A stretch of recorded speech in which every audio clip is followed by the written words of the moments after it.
Foi o método dela que destruiu 600 plantas! Mentira! Dado da minha mãe outra vez!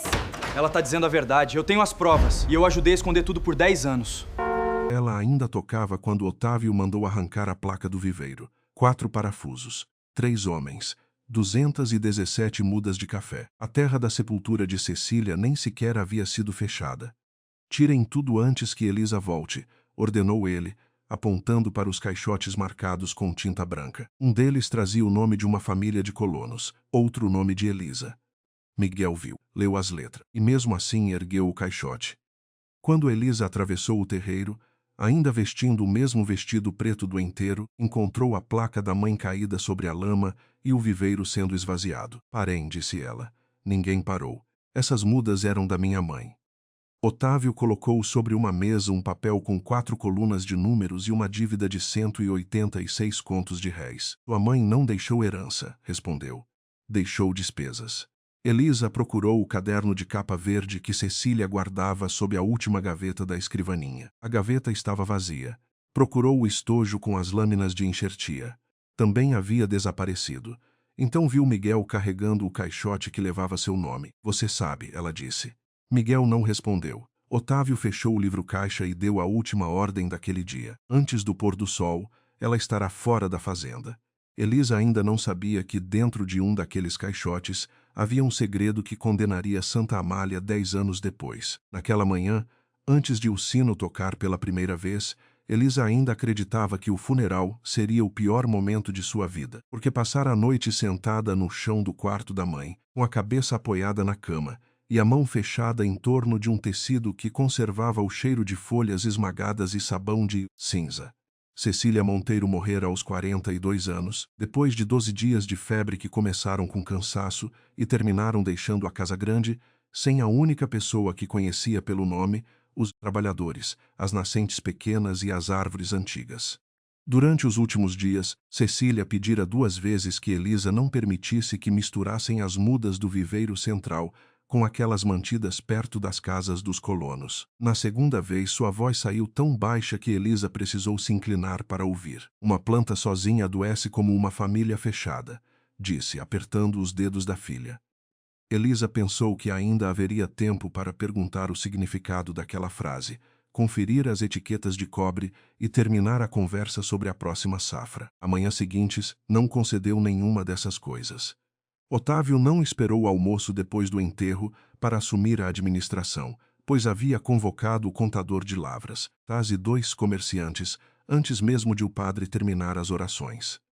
Quando Elisa voltou da capela, encontrou a sala principal transformada num escritório, com papéis espalhados e homens falando de colheitas, como se Cecília nunca tivesse atravessado aquelas portas. O irmão mais novo de sua mãe tinha 46 anos, e falava como quem considerava qualquer hesitação uma fraqueza. Com que Santa Amália devia dinheiro ao Banco Provincial, a 2 exportadores e à casa comercial que fornecera sacos e ferramentas durante 3 safras ruins. Disse ainda que Cecília havia usado recursos em experiências de mudas e recuperação de solo, sem apresentar resultados rápidos, embora os talhões cuidados por ela tivessem produzido melhor no último verão. Você tem 17 anos, afirmou, sem convidar Elisa a se sentar.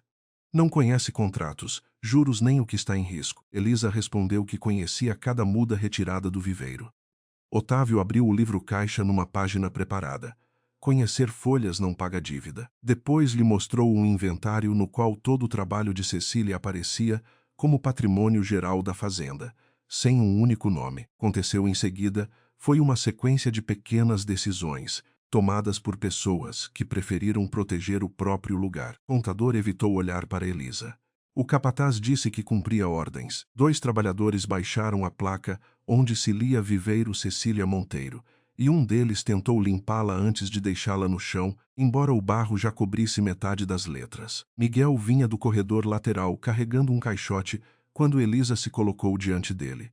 Era 4 anos mais velho, filho de Joaquim Farias, trabalhador doente que dependia da casa cedida pela fazenda e dos remédios comprados com adiantamentos. Miguel havia crescido correndo entre os cafezais com Elisa e ajudando Cecília no viveiro. Por isso, quando ela apontou para a inscrição sob o caixote, Não falou com um estranho. Minha mãe escreveu meu nome aí. Miguel respondeu apenas que Otávio mandara transferir tudo. Diga a ele que havia caixas separadas para as famílias. Miguel olhou para a janela onde o pai descansava. O movimento durou menos de um segundo. Eu não posso, murmurou. Elisa abriu passagem. Pode, só não quer pagar o preço.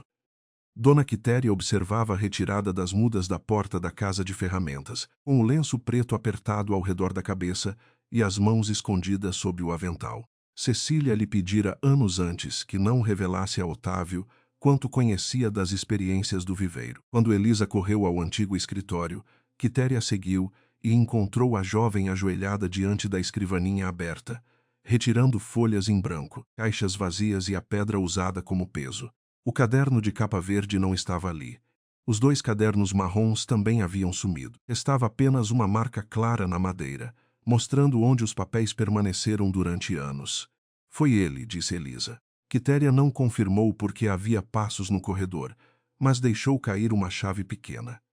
Ela abria um armário estreito atrás do depósito de sacos. Elisa esperou o corredor esvaziar e foi até lá, encontrando apenas panos usados e o espaço onde estivera o estojo de lâminas. Sob uma tábua solta havia um disco de cobre do tamanho de uma moeda, marcado com 8 círculos unidos por traços finos. O demais para explicar qualquer coisa, mas suficiente para provar que alguém não conseguira apagar tudo. Elisa guardou o disco no bolso antes que Otávio entrasse no depósito, acompanhado pelo contador e por Miguel. O tio disse que o quarto de Cecília seria fechado, os objetos pessoais seriam avaliados e Elisa poderia levar 2 malas de roupas, desde que nenhum documento saísse da propriedade.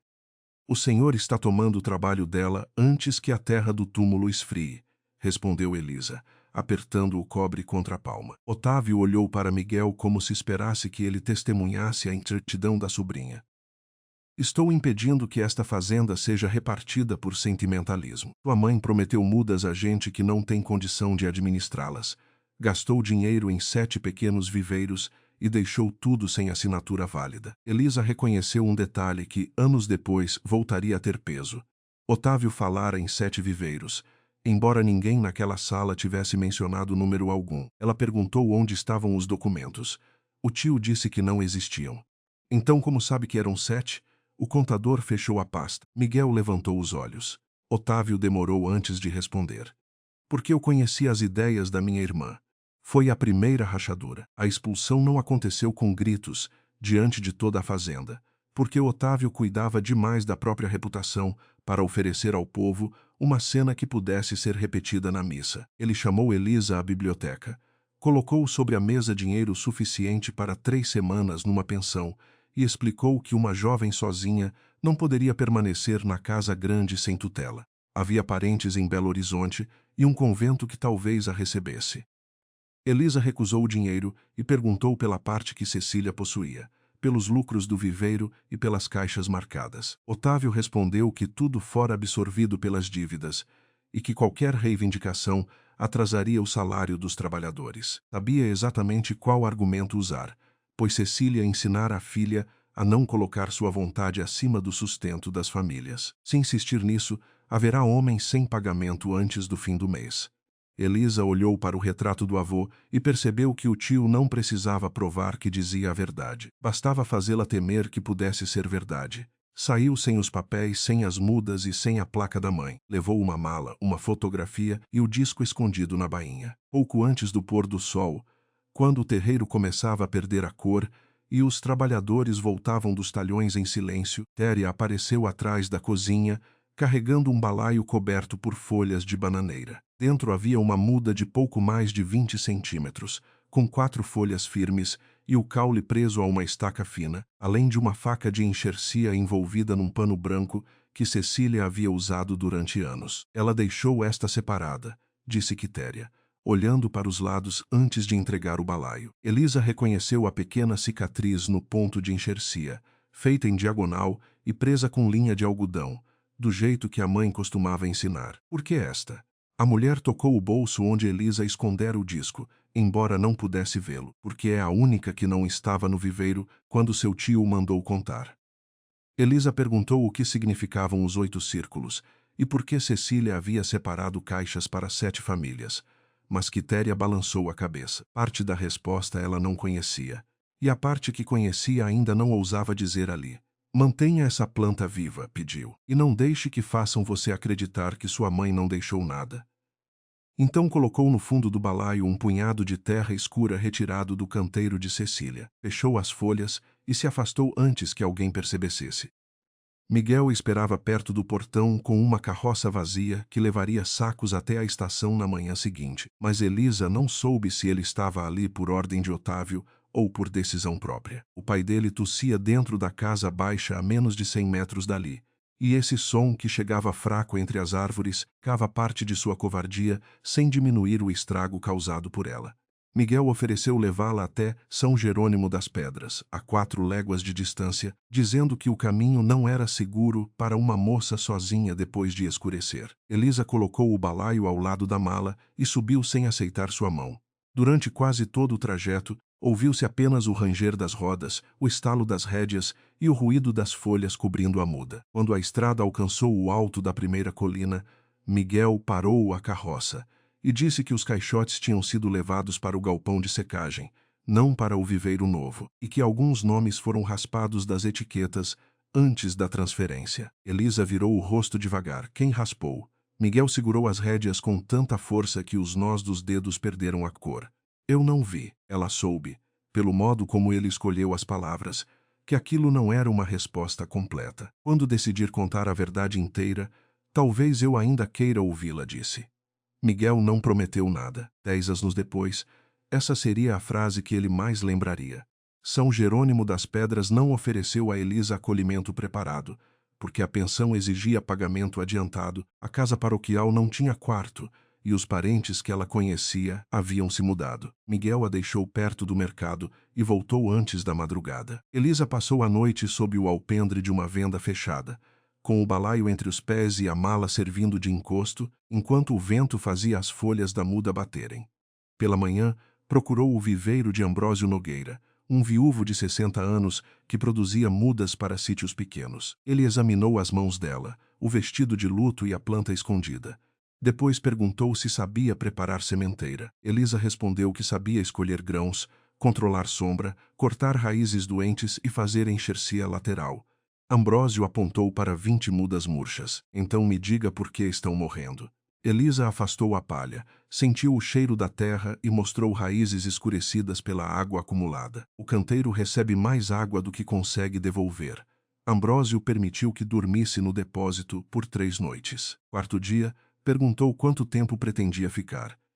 Até não precisar pedir permissão para trabalhar, respondeu ela. Primeiros meses não tiveram a forma de uma ascensão, porque Elisa acordava antes das 5, carregava baldes, peneirava terra, lavava recipientes, dormia sobre 2 sacos dobrados e gastava quase tudo o que recebia com comida, linha, querosene e um vaso maior para a muda de Cecília. Ambrósio não era homem de oferecer ternura, mas também não confundia ajuda com domínio, e por isso pagava cada jornada. Dava o quarto de maneira clara e não perguntava sobre Santa Amália quando Elisa não queria falar. Quando percebia que ela repetia um procedimento da mãe sem compreender por inteiro, exigia que explicasse a razão de cada corte, cada sombra e cada mudança de solo. Conhecimento herdado ainda precisa ser testado, dizia, colocando uma muda doente diante dela.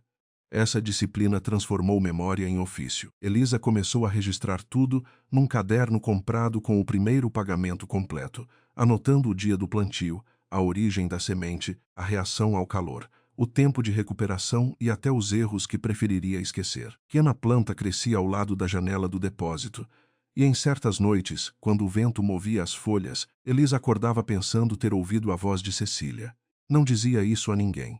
Apenas verificava a umidade da terra, ajustava o pano em torno do caule e voltava a se deitar. No 2º ano, uma seca curta atingiu os sítios ao redor de São Jerônimo e revelou a primeira diferença da planta herdada. Porque enquanto várias mudas da mesma idade perderam folhas, aquela conservou os ramos verdes e voltou a brotar poucos dias depois de receber água. Ambrósio pediu permissão para retirar 2 estacas e testar enxertos em raízes de origem diferente. Elisa hesitou. pois entregar qualquer parte da planta parecia abrir uma porta que já fora usada contra ela. Mas aceitou com a condição de que cada enxerto tivesse origem, data e responsável anotados. Um morreu, outro cresceu torto e apenas um apresentou vigor constante, resultado modesto que ainda assim provava que Cecília não separara a planta por acaso. Elisa começou então a visitar produtores cujos cafezais perdiam força e percebeu que os sítios que preservavam árvores de sombra, matéria orgânica e troca de sementes entre vizinhos resistiam melhor do que aqueles plantados de uma só maneira. A lembrança dos 8 círculos voltou com uma insistência que ela já não conseguia afastar. 5 anos depois de deixar Santa Amália, Elisa comprou de Ambrósio uma faixa de terreno paga em prestações e construiu uma casa de 2 cômodos, um galpão e 3 canteiros cobertos. Chamou o lugar de Viveiro da Serra, porque ainda temia que qualquer coisa preciosa demais pudesse ser arrancada assim que ganhasse uma placa. Ajudou uma família a recuperar 140 pés de café. Recusou vender 800 mudas a um comerciante que queria revendê-las como criação própria e perdeu quase metade de uma produção quando insistiu em fazer sozinha, um trabalho que deveria ter dividido. O prejuízo consumiu 8 meses de economia e lhe ensinou uma verdade que ela aceitou apenas pela metade. Teja uma obra, controlando cada mão que se aproxima. A planta de Cecília tornou-se uma árvore-mãe, e dela saíram enxertos destinados a propriedades diferentes, sempre combinados com raízes locais e acompanhados de registros. O contador ofereceu 30 contos de réis pela exclusividade. Elisa recusou. Nenhuma propriedade receberá todas as estacas e nenhuma família ficará impedida de produzir suas mudas. Aquela noite, contou novamente os 8 círculos e percebeu que 7 tinham o mesmo tamanho, enquanto o último, quase escondido no centro, era menor. Nos anos seguintes, o viveiro deixou de depender apenas das mãos de Elisa, embora ela demorasse a admitir isso. Primeiro chegou Bento, filho de pequenos meeiros, que sabia reconhecer sementes boas pelo peso. Depois veio Rosa, uma viúva que organizava pedidos e se recusava a aceitar números sem conferi-los 2 vezes. Elisa ensinou os 2, mas manteve consigo as chaves do armário, os registros principais e a decisão sobre cada enxerto, até o dia em que uma tempestade a deixou presa do outro lado do rio, enquanto centenas de mudas precisavam ser protegidas. Quando conseguiu voltar, encontrou os canteiros cobertos, as valas abertas e os registros atualizados com uma precisão que ela não esperava. Ninguém havia roubado nada. Ninguém havia mudado etiquetas.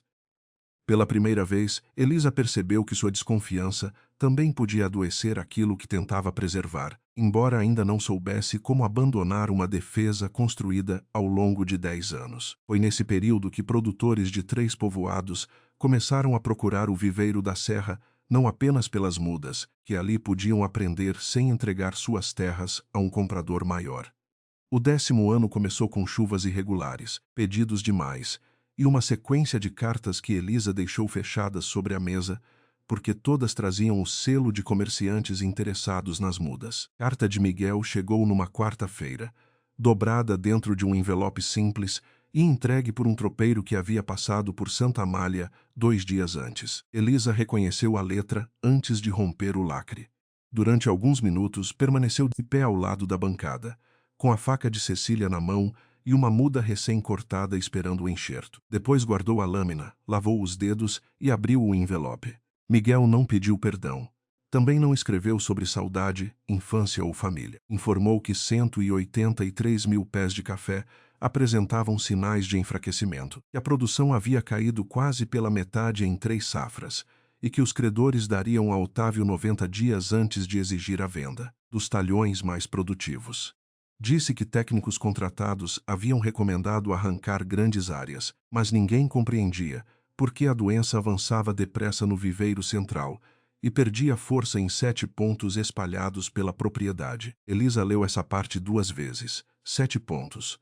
O mesmo número que Otávio deixara escapar no dia do enterro. O mesmo número dos círculos iguais no disco de cobre. A última folha da carta continha apenas 4 linhas, escritas com uma pressão maior que o restante. Miguel dizia que algumas árvores antigas próximas das casas dos trabalhadores continuavam verdes, mesmo cercadas por fileiras secas, que Dona Quitéria acreditava reconhecer nelas o método de Cecília. Acrescentava que Otávio não sabia que a carta havia sido enviada, e provavelmente tentaria comprar as mudas de Elisa assim que percebesse que ela era a única pessoa capaz de comparar aqueles sinais com os registros da mãe. Elisa dobrou o papel, colocou-o ao lado do disco de cobre e permaneceu imóvel até que a sombra da árvore-mãe alcançasse a porta do galpão. Do lado de fora, 2 ajudantes esperavam instruções sobre as entregas do dia, mas ela não respondeu de imediato. Durante 10 anos, Santa Amália não perguntara onde ela dormia, quanto perdera, quantas vezes quase abandonara o viveiro ou o que custara manter viva a planta que haviam ignorado. Agora a fazenda chamava porque estava morrendo. Isso, por si só, não bastaria para fazê-la voltar. Então Elisa abriu novamente a carta e leu a frase final, a única que Miguel havia sublinhado. As árvores perto das antigas casas dos trabalhadores continuam vivas. Ela levou o disco até a luz, alinhou os 7 círculos maiores com os 7 pontos mencionados e percebeu que o legado roubado de sua mãe talvez nunca tivesse estado inteiro dentro do viveiro central. Talvez estivesse espalhado entre as pessoas que Otávio passara 10 anos tentando apagar.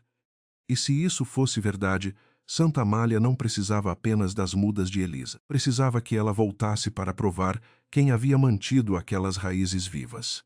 Elisa chegou à entrada de Santa Amália pouco depois das 8 da manhã, conduzindo uma carroça baixa onde 3 árvores-mãe estavam presas em caixas de madeira, cada uma protegida por palha úmida e tecido grosso. Atrás dela vinham Bento e Rosa, enviados pelo viveiro da Serra, para ajudar nos registros e impedir que qualquer muda fosse retirada sem anotação. Elisa não vestia luto, não carregava malas e não trazia consigo nenhum objeto que a fizesse parecer alguém voltando para casa. Usava botas de trabalho, camisa clara, saia escura e um chapéu de palha preso por uma fita simples, exatamente como fazia quando visitava propriedades que precisavam de avaliação. O portão estava fechado. Miguel esperava do lado de dentro com 2 trabalhadores e uma chave grande nas mãos, embora o ferro já pudesse ter sido aberto havia minutos. Quando a viu, aproximou-se sem sorrir e disse que Otávio pedira que a carroça fosse levada diretamente ao viveiro central. Elisa desceu, passou os dedos pela madeira do portão e respondeu que nada sairia dali até que suas condições fossem ouvidas. Miguel assentiu. 10 anos antes, ele havia ficado calado diante da mesma entrada.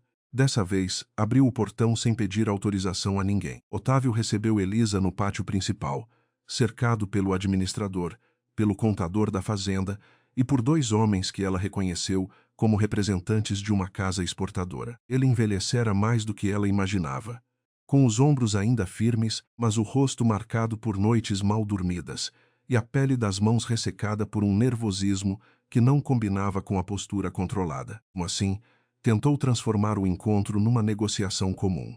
Mandou trazer café, abriu uma pasta e colocou sobre a mesa uma proposta de 45 contos de réis pelas 3 árvores-mãe, pelas estacas que pudessem ser retiradas ao longo de 2 anos, e pelo direito de usar os registros do viveiro da Serra. É mais do que qualquer produtor pequeno conseguiria pagar, disse, empurrando o papel em direção a ela.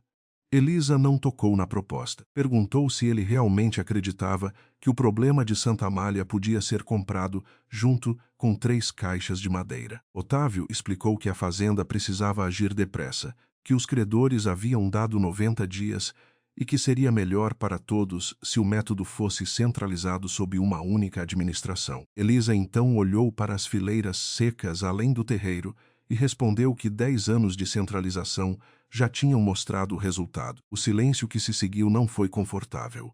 Mas Elisa não o preencheu.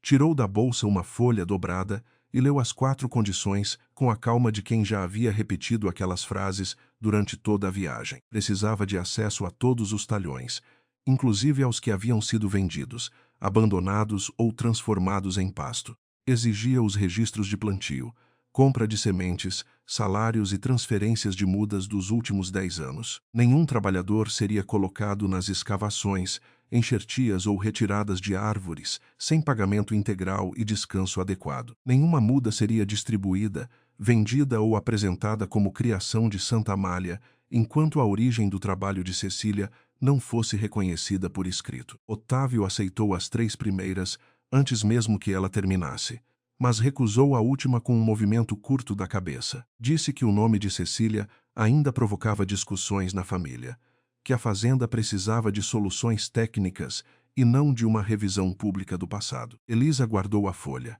Então não temos acordo. Otávio olhou para as 3 árvores-mãe no carro. Você atravessou 20 léguas para dar meia volta por causa de uma placa.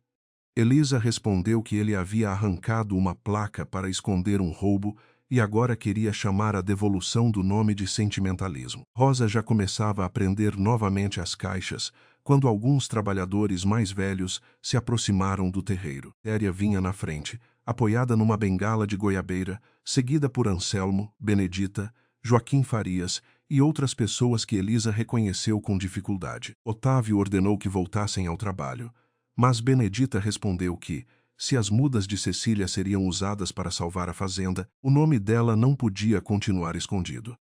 Anselmo lembrou que ajudara a construir um dos antigos canteiros sem receber o pagamento prometido. Otávio tentou falar dos salários e da continuidade da produção, porém Joaquim, com a voz enfraquecida pela doença, que um dia justificara o silêncio do filho, disse que o medo de perder a casa já mantivera gente demais calada. Quando percebeu que a recusa poderia provocar uma paralisação na semana da visita dos credores, Otávio pediu uma folha nova e aceitou registrar a origem das árvores como trabalho iniciado por Cecília Monteiro, fissão completa. Mas o nome dela voltava aos papéis oficiais. Se você estivesse no lugar de Elisa, ajudaria uma fazenda que roubou o trabalho de sua mãe ou iria embora sem olhar para trás? Elisa não fez essa pergunta em voz alta. Apenas esperou a assinatura secar antes de permitir que a carroça avançasse. Sabia que homens acostumados a mandar podiam assinar um papel de manhã e esvaziá-lo antes do anoitecer. Rosa copiaria cada registro, Bento marcaria as caixas com selos do viveiro da serra, e nenhuma estaca sairia sem anotação. Elisa também recusou o quarto preparado na casa grande. Preferiu a antiga casa de apoio próxima ao terreiro, de onde podia vigiar o viveiro central. Otávio considerou a escolha uma provocação. Ela chamou de medida prática. Dormir sob o mesmo teto em que sua mãe fora apagada exigiria uma intimidade que Santa Amália ainda não tinha o direito de pedir. Primeira inspeção começou pelo viveiro central, instalado no terreno, onde antes havia apenas parte das experiências de Cecília. Elisa encontrou fileiras longas, todas alinhadas à mesma distância, cobertas por uma única espécie de sombra e irrigadas em horários fixos. O lugar parecia organizado. De perto, as folhas mostravam pontas queimadas, manchas irregulares e uma tonalidade opaca que se repetia de canteiro em canteiro. Ela retirou terra de 3 pontos, colocou as amostras sobre panos separados e examinou as raízes de mudas mortas. Muitas apresentavam o mesmo escurecimento, como se tivessem sido afetadas por uma fraqueza comum. Perguntou de onde vinham as sementes e recebeu respostas vagas. O administrador disse que quase todas descendiam das melhores plantas selecionadas por Otávio nos primeiros anos. Elisa pediu os livros de origem. O homem respondeu que os registros mais antigos estavam incompletos.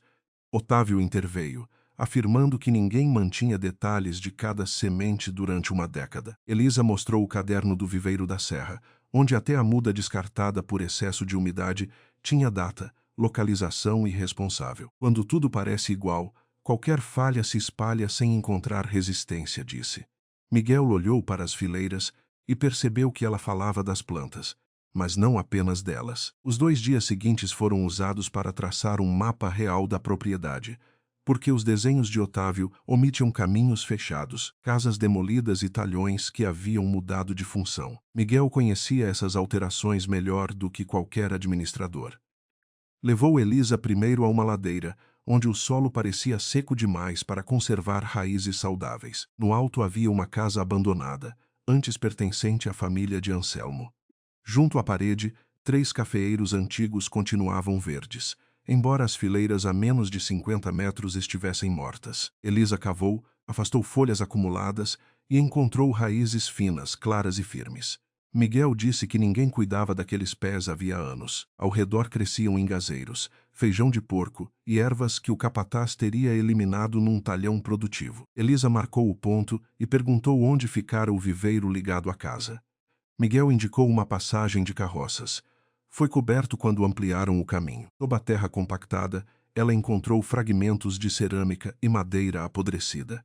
Não era prova suficiente. Era apenas o primeiro lugar em que o trabalho de Cecília ainda respirava sob o chão. A segunda área saudável ficava perto da casa de Benedita, onde 4 árvores antigas cresciam entre bananeiras e uma cerca torta. A terceira surgiu junto ao antigo pomar de Joaquim Farias.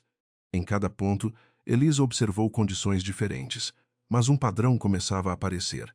Nenhum daqueles grupos havia sido formado no viveiro central. Todos estavam próximos de famílias que trabalharam diretamente com Cecília, e todos conservavam mais diversidade de sombra, solo e manejo. Otávio tentou explicar que árvores isoladas podiam sobreviver por acaso, enquanto o administrador sugeriu que a proximidade das casas proporcionava restos orgânicos e mais cuidado. Recordou que esses fatores tinham valor, mas perguntou por que os registros oficiais tratavam aqueles pés como árvores sem origem. Ninguém respondeu. Rosa encontrou, no livro de salários de 9 anos antes, pagamentos adicionais feitos a 7 famílias durante a época de formação dos viveiros, mas as páginas seguintes haviam sido cortadas rente à costura. O contador disse que talvez estivessem danificadas. Rosa passou o dedo pela borda reta e respondeu que ratos raramente usavam faca. Aquela tarde, Otávio chamou Elisa ao escritório para discutir os livros. Sobre a mesa havia apenas 3 volumes, embora a fazenda mantivesse ao menos 2 registros por ano. Ele afirmou que certas contas não diziam respeito ao trabalho técnico e que abrir toda a contabilidade comprometeria negociações com os credores. Elisa lembrou que o acesso fora uma condição assinada. Ao abrir um dos livros, encontrou nomes substituídos por números. Família Nunes se tornara setor 4, Farias aparecia como lote norte, e em várias linhas a palavra famílias, fora raspada e coberta por tinta. Minha mãe não numerava pessoas, disse. Otávio respondeu que Cecília misturava observações pessoais com decisões de trabalho. Ela entendia de plantas, mas não de administração. Elisa fechou o volume. O senhor passou 10 anos vendendo como sua a parte das ideias dela que dava dinheiro e chamando o restante de desorganização. Quando Otávio mandou retirar os livros antigos, mostrou o que mais temia.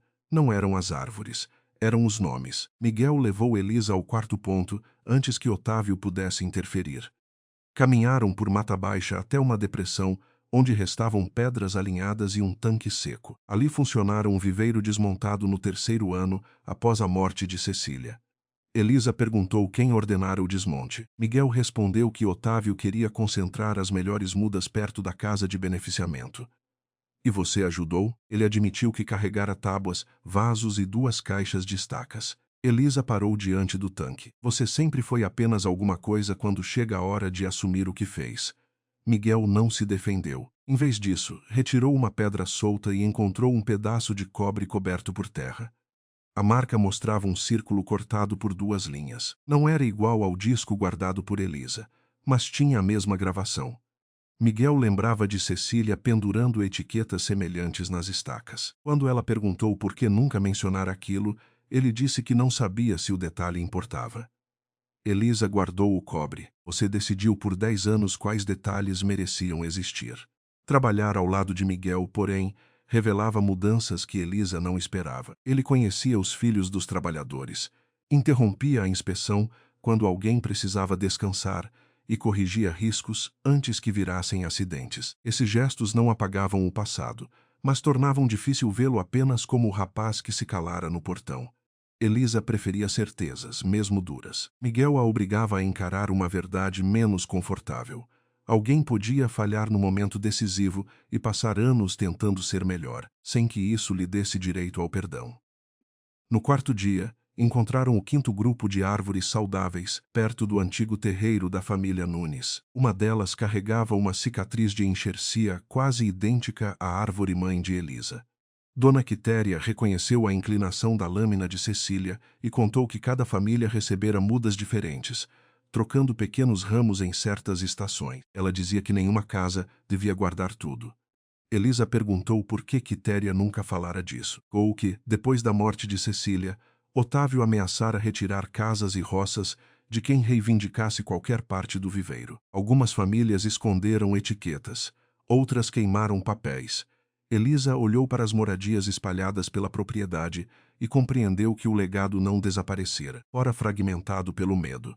O sexto ponto estava quase perdido sob um pasto novo, e foi Miguel quem lembrou da existência de 2 fileiras antigas perto de um curral demolido. Eles passaram horas procurando marcas até Elisa notar uma alteração na vegetação, uma faixa onde o capim crescia menos denso. Abaixo da superfície havia restos de casca de café, carvão e folhas decompostas, elementos usados por Cecília para preparar solo de viveiro. Mais adiante, encontraram 2 pés vivos protegidos por uma gameleira.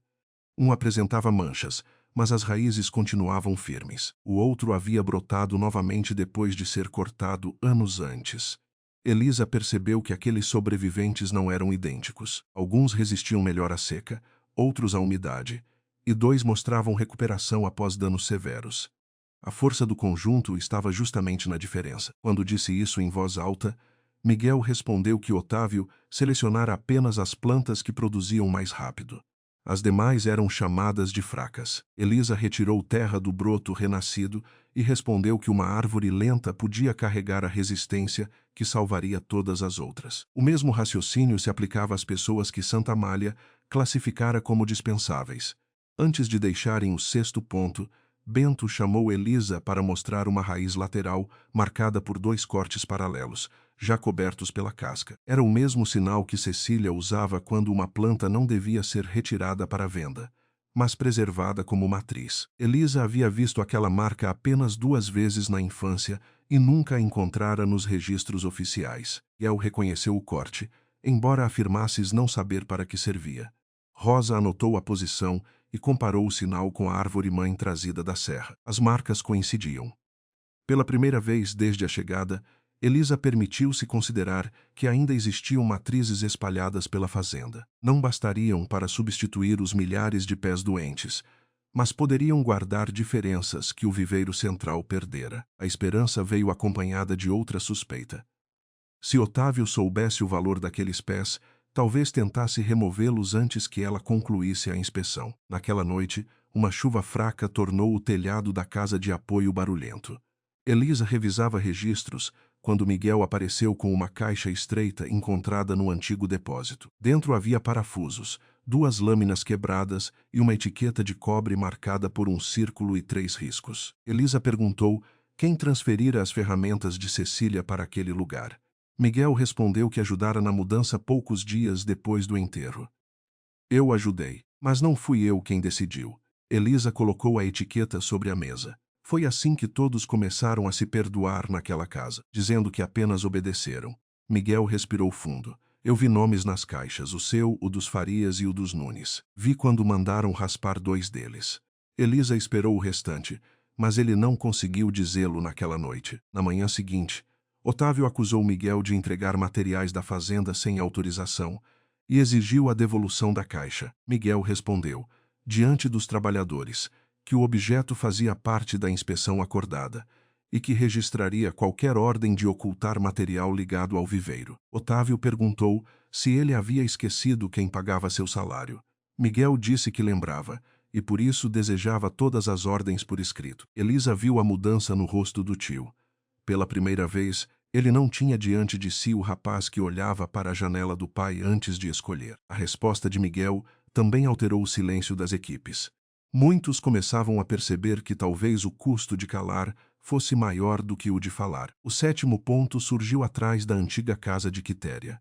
Restavam apenas 2 árvores, mas ambas estavam verdes como se pertencessem a outra estação. Presa à base de uma delas, Elisa encontrou uma placa de cobre cujo símbolo correspondia ao último dos 7 círculos maiores. Quitéria lembrou que Cecília distribuíra aquelas marcas para evitar que as mudas fossem confundidas durante as trocas. Rosa colocou no chão as páginas de salários, e os 7 nomes coincidiram com os 7 lugares onde ainda havia árvores saudáveis. Não eram setores, famílias.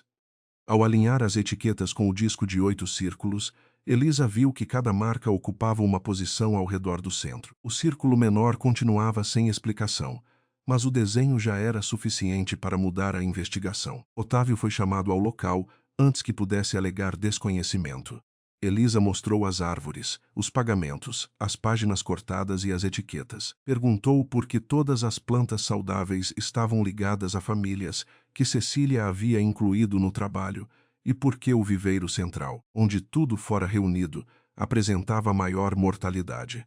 Otávio respondeu que correlação não era prova e que não permitiria que a fazenda fosse repartida com base em lembranças de velhos trabalhadores. Elisa disse que ninguém falara em repartir a terra. Ainda. O tio percebeu o peso da última palavra. Miguel então confirmou que os antigos viveiros haviam sido desmontados por ordem de Otávio e que as melhores mudas foram levadas ao centro, enquanto plantas consideradas lentas ou pouco produtivas permaneceram junto às casas. Otávio acusou-o de distorcer decisões tomadas para salvar Santa Amália. Miguel não negou que a fazenda estivesse endividada na época, apenas perguntou por que os nomes precisaram ser raspados se a intenção era somente administrar melhor. Otávio foi embora sem responder. Na casa de apoio, Elisa passou metade da noite comparando amostras. O padrão era claro: as árvores próximas das famílias não sobreviveram por receber mais cuidado, pois muitas haviam sido abandonadas. Sobreviveram porque não eram iguais. Cresceram em solos diferentes e reagiam de maneiras distintas. Cecília espalhara a força do viveiro em vez de concentrá-la. Elisa olhou para as 3 árvores-mãe trazidas da serra e percebeu que também distribuíra enxertos entre pequenos produtores, embora ainda guardasse consigo a decisão final. O círculo menor parecia sugerir que o centro não representava propriedade. Talvez representasse responsabilidade. Pouco antes do amanhecer, Miguel apareceu sem caixa ou desculpa. Disse que lembrava de um depósito onde Otávio guardara papéis antes da reforma. Elisa respondeu que isso poderia esperar. Ele olhou as 7 etiquetas sobre a mesa. Eu sabia que havia nomes, não sabia o que significavam. Ela perguntou se, quando chegasse a hora, seria capaz de contar tudo diante das pessoas que o viram calado. Miguel respondeu que sim. Elisa então lhe entregou uma cópia do mapa e pediu que marcasse todos os lugares onde ajudara a mover caixas, destruir canteiros ou esconder ferramentas. Foi a primeira tarefa baseada não na confiança, mas na possibilidade de construí-la. Quando o sol nasceu, Santa Amália parecia a mesma fazenda que Elisa deixara 10 anos antes, com a casa grande no alto e os cafezais descendo pelas colinas. Sob essa aparência, porém, 7 pedaços de uma história haviam voltado a se ligar. Elisa observou as fileiras mortas do viveiro central e depois as casas distantes onde árvores antigas permaneciam verdes. Não era acaso nem milagre. Era o resultado de um método que Otávio desmontara porque não podia controlá-lo sozinho. Elisa ainda não sabia como reconstruí-lo, quanto tempo teria ou quantas perdas seriam inevitáveis, mas possuía uma certeza maior do que qualquer proposta em dinheiro. Todas as plantas saudáveis vinham das áreas confiadas por sua mãe às famílias. O viveiro central morria porque alguém tentara transformar um legado compartilhado em propriedade de um único homem. Para salvar Santa Amália, Elisa teria de fazer mais do que curar árvores. Teria de devolver nomes aos lugares onde Otávio deixara apenas números. Elisa iniciou a recuperação de Santa Amália, recusando a solução mais rápida, embora fosse justamente essa a única resposta que Otávio desejava ouvir. Ele queria milhares de enxertos, feitos em poucas semanas, fileiras uniformes e números capazes de impressionar os credores quando chegassem à fazenda. Elisa, porém, dividiu a propriedade em 7 áreas menores, cada uma ligada às antigas casas das famílias que haviam trabalhado com Cecília. Em vez de arrancar todas as plantas doentes, selecionou aquelas cujas raízes ainda respondiam, abriu o solo endurecido ao redor dos troncos e mandou restabelecer sombra onde o sol havia queimado a terra por anos. Organizou grupos pequenos, com 2 pessoas responsáveis por cada conjunto de fileiras, e exigiu que toda mudança fosse registrada no mesmo dia. Otávio protestou contra o tempo necessário. Elisa respondeu que 10 anos de pressa haviam transformado uma fazenda próspera num campo de árvores cansadas. Se o senhor quer apenas parecer recuperado quando os credores chegarem, procure outra pessoa, disse. Eu vim para descobrir o que ainda pode viver. Pela primeira vez desde sua volta, os trabalhadores perceberam que o plano não os tratava como braços substituíveis, mas como pessoas capazes de observar, decidir e responder pelo que faziam. Nos primeiros dias, o trabalho avançou devagar, porque cada área precisava ser compreendida antes de receber qualquer corte. Benedita lembrava que Cecília mantinha perto de sua casa um grupo de plantas folhas mais escuras, e quase sempre rejeitava retirar delas muitos ramos, na mesma estação. Anselmo recordava que a irmã de Otávio trocava pequenas estacas com a família Farias depois das primeiras chuvas, mesmo quando as plantas de ambos os lugares pareciam saudáveis. Joaquim, sentado à sombra por causa da respiração curta, contou que Cecília nunca voltava ao mesmo viveiro 2 vezes seguidas para escolher material de enxercia. Téria corrigia todos quando confundiam nomes com números. Ela não dizia setor 3, insistia. Dizia os Nunes, os Farias, a casa de Benedita. Elisa anotava cada lembrança, mesmo quando 2 pessoas discordavam, pois sabia que a memória podia errar nos detalhes e ainda assim conservar um desenho verdadeiro. À medida que as histórias se acumulavam, a imagem de sua mãe deixava de pertencer apenas ao quarto fechado da casa grande. Ilha reaparecia nos caminhos, nas ferramentas, na maneira como certas árvores haviam sido podadas e nas frases que os trabalhadores repetiam, sem perceber que as tinham guardado por uma década inteira. O primeiro grupo de enxertos foi preparado com material de 3 origens diferentes, escolhido entre as árvores que haviam sobrevivido perto das casas. Elisa proibiu o uso das 3 árvores-mãe trazidas do viveiro da serra até que as plantas locais fossem avaliadas. Queria saber o que ainda existia em Santa Amália, antes de oferecer a parte que mantivera viva por 10 anos. Bento cuidava das etiquetas. Rosa registrava horários e responsáveis, enquanto Miguel organizava homens para abrir a terra e recuperar os antigos canais de drenagem, sem alterar os canteiros definidos por Elisa. Ele perguntava antes de mover qualquer estaca, de derrubar um galho de sombra ou de trocar uma ferramenta de lugar, que às vezes tornava o trabalho mais lento, mas mostrava que havia compreendido algo sobre limites. Quando Otávio ordenou que a antiga casa de secagem fosse reformada para receber as mudas, Miguel não mudou a disposição interna. Reforçou o telhado, substituiu tábuas quebradas e deixou os bancos, prateleiras e janelas onde Elisa os havia marcado com carvão. Ela percebeu isso ao entrar no fim da tarde e encontrar a luz atravessando o espaço exatamente como havia calculado. Não agradeceu de imediato. Apenas perguntou quem decidira manter as janelas menores abertas durante a noite. Você escreveu que o ar precisava circular sem esfriar demais, respondeu Miguel. Pela primeira vez, ela viu nele alguém capaz de obedecer a uma orientação sem transformá-la em submissão. A proximidade entre os dois cresceu em tarefas que não permitiam grandes discursos. Durante uma manhã de enxercia, Elisa cortou a lateral da mão quando uma lâmina escorregou no caule úmido. Miguel estava a poucos passos, mas não segurou seu pulso nem tentou tomar o trabalho. Retirou do bolso um pano limpo, deixou-o sobre a mesa e esperou. Elisa pressionou o tecido contra o corte, examinou a profundidade e só então estendeu a mão para que ele ajudasse a prender a faixa. Miguel enrolou o pano sem apertar demais, como alguém que conhecia a diferença entre auxílio e invasão. Vai precisar descansar essa mão, disse. Elisa respondeu que ainda conseguia trabalhar com a outra. Eu sei. Foi por isso que falei descansar, não parar. Ela quase sorriu, embora escondesse o gesto ao voltar para as mudas. Naquela noite, quando Rosa comentou que Miguel parecia medir cada palavra como quem atravessava uma ponte quebrada, Elisa disse que algumas pontes não deveriam ser reconstruídas. Ainda assim, guardou o pano dobrado em vez de jogá-lo fora. Os primeiros sinais de recuperação apareceram 12 dias depois. Em 2 áreas, os enxertos mantiveram a cor e começaram a formar pequenos pontos de brotação. Em outra, uma planta que parecia condenada soltou 2 folhas novas sob a sombra de uma engazeira restaurada. Não era uma vitória grande o bastante para mudar as contas, mas foi suficiente para alterar o modo como as pessoas chegavam ao trabalho. Os homens passaram a observar os caules antes de pegar as ferramentas.